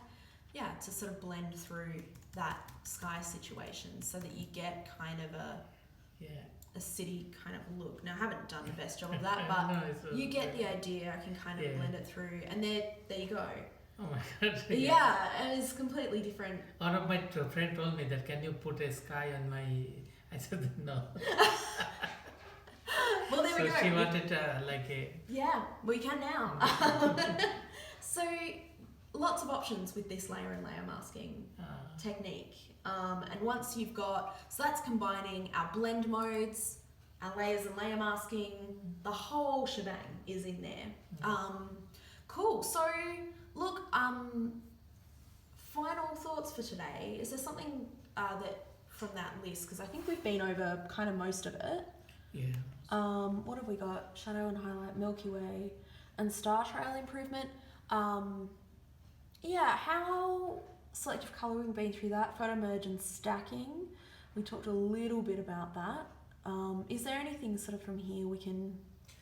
Just any, if like Milky Way this one by itself, how can I improve that sky? Yeah, let's do it. So I think it's here. Milky Ways are really tough. The ways that they're often shot is using stacks of the same shot over and over, using that auto align as well to kind of, because you know how it moves and all of that. But in terms of this, this is where I would personally be really a big fan of curves. You know, because the stars sit in that beautiful high point here. So we can do things like simply just brightening it up and all I'm doing is, if we have a look at our histogram, see how all of the information is sitting in the darks. So we can really play around with kind of brightening up. In Milky Way shots, I like to come from the edge just because I'm adjusting that white point. We do have some other options here where we can, if I'm going to zoom in a bit, we can just select the stars. So I'm going to color range, which is what we did before. And I've got to find a star first of all, so I'm just clicking an area and then I'm gonna... Is possible to select stars? Yep, there we go, just did it. So what I did was I clicked an area like so, just at random, so I could see the stars, and then I'm just going to click on one of those stars and it will generally, and if I don't get it right, I'm just going to click again elsewhere and try another star and see if it will pull them out, and there we go. So, and you can adjust the range to get more or less, fuzziness to get more or less. And then when I'm done, I've selected just those stars so that I can adjust them up and down. Hang on, it hasn't done it right. That's because I was on this curves layer. I can adjust them kind of up and down if they are going to adjust up and down. If they're, you can sort of see the little bit there that they're coming up. Yes. So there is those kinds of options for that. The other option is later on down the track, and I would recommend getting a hold of your, like really getting to know your layers and layer masking before you even tackle any of this. You can use what is called a channel mask. So, oops. And I can send you some information on channel masks for later on down the track. Okay. But I'm just going to select exciting.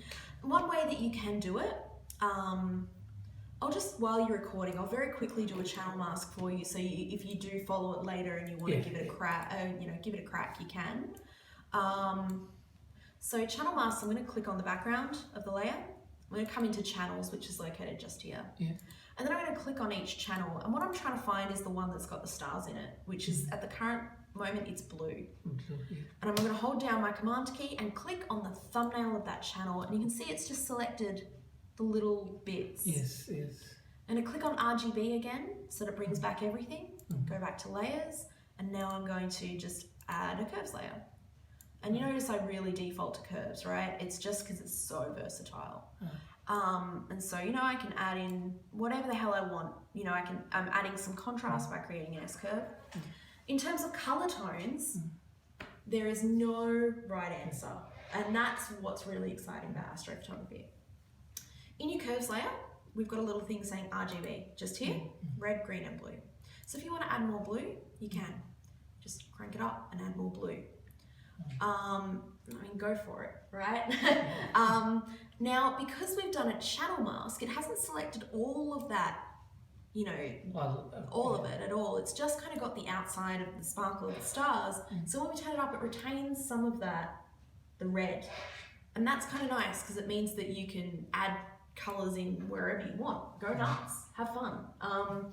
You know, you can also come back into channels again and grab a different channel and go, oh, bugger it.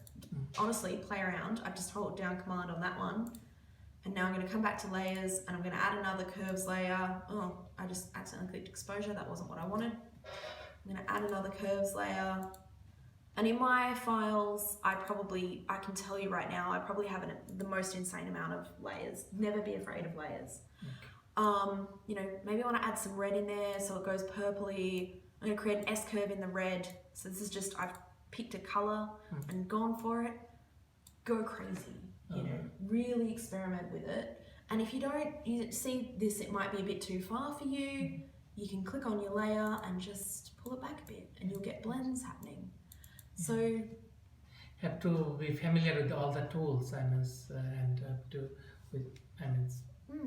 mask and the related tools. absolutely, absolutely. What I would do, and this is an assignment for you when you've got time and you get home, is what I really want you to do is click on this little thing here and just, you know, start from the top, click on solid color, see what that does.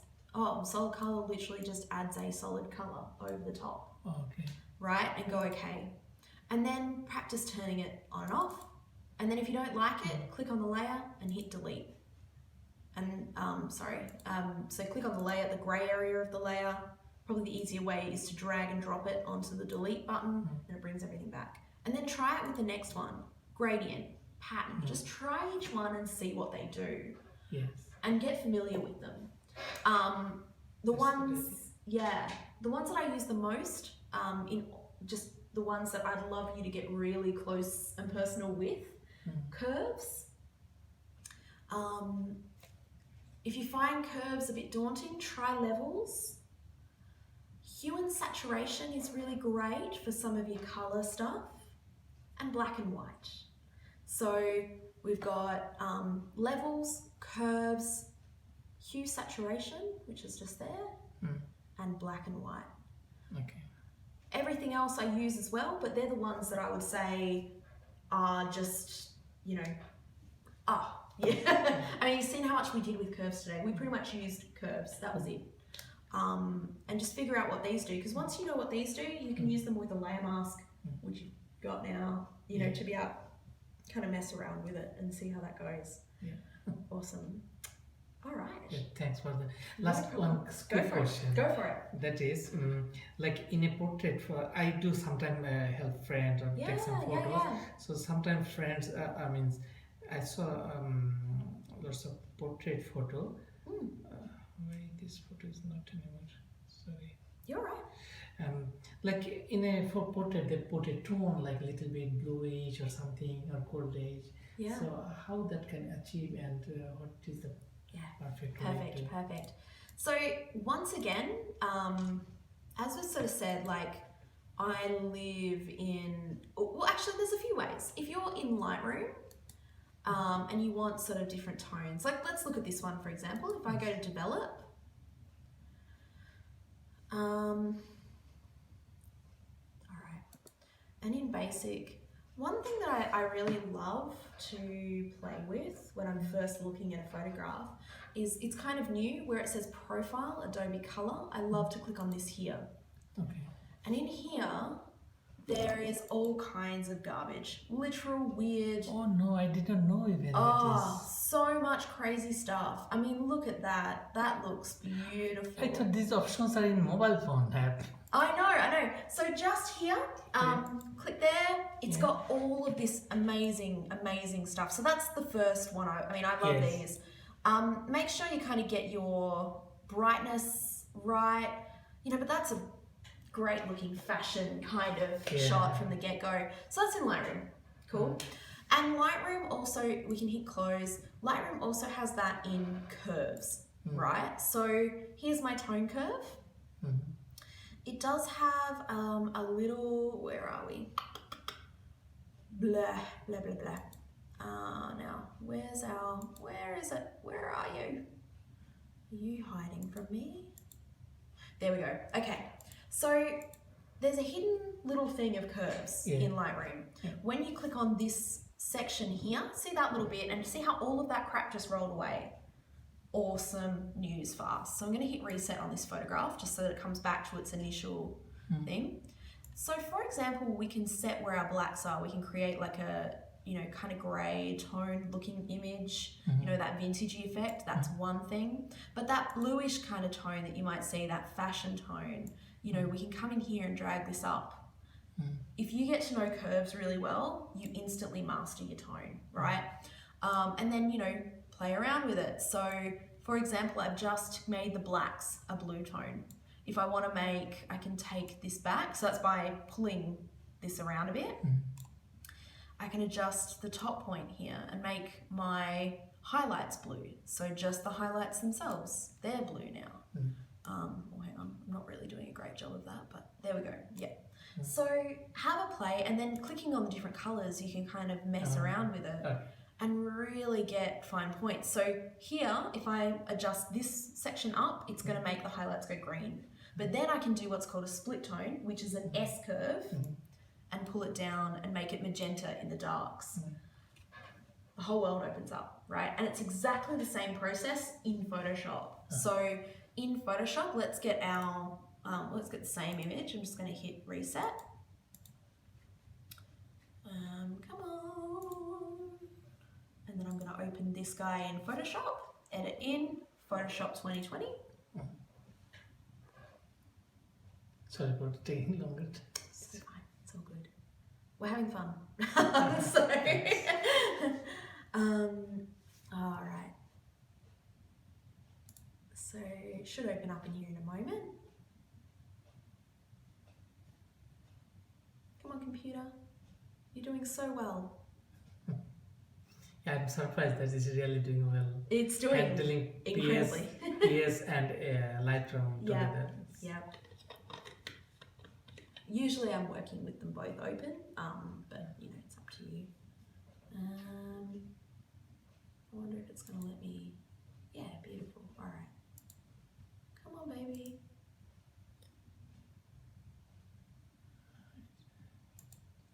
Hello? Are you okay? Ah, there we go, okay. So this is where I can come down here to the same spot I've been going to for the whole time. I'm gonna add another curves layer. And then I can do exactly the same thing. So by pulling this around, the same curve from the similar to it's Lightroom. very similar. And up here's where I select my colors. So if I play around with blue, Oh, yeah. now something to note, you might want to write it down as well. Colors work in opposition to each other. So for example, if I remove blue, things are going to go yellow. So, and if I add blue, so if I want to edit yellow, I'm coming into blue. Does that make sense? Yes. Same with green, the opposition is magenta. And red, the opposition is, now let me remember this, it's teal, like it's a, you know, yeah. So just keep that in mind as you're playing around with these colors, that if you need something to go warmer, you know, it might not initially be what you think it's going to be. Yeah.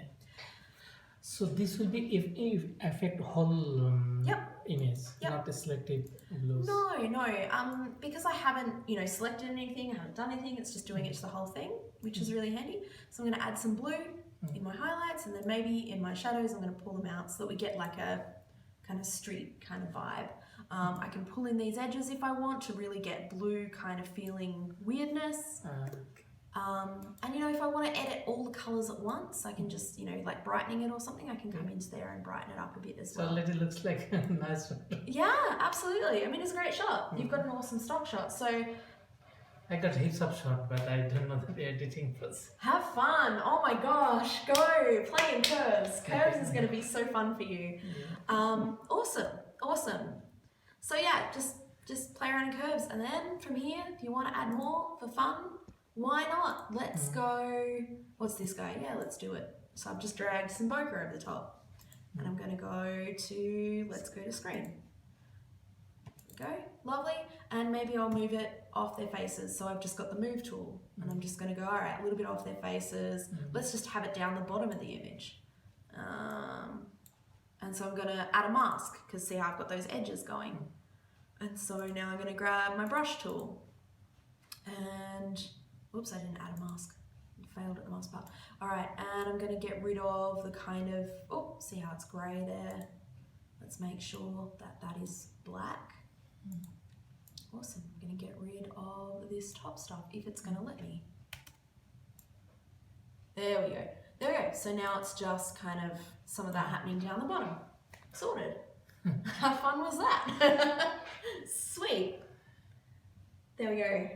I hope you've got what. Yeah, thank you so something out much. of it. No problem. Yeah, everything covered. No problem. No problem. Yeah, I look forward to seeing what you make. Thanks. You'll have to show me. Yeah, I'll share with you. Yeah. Fantastic.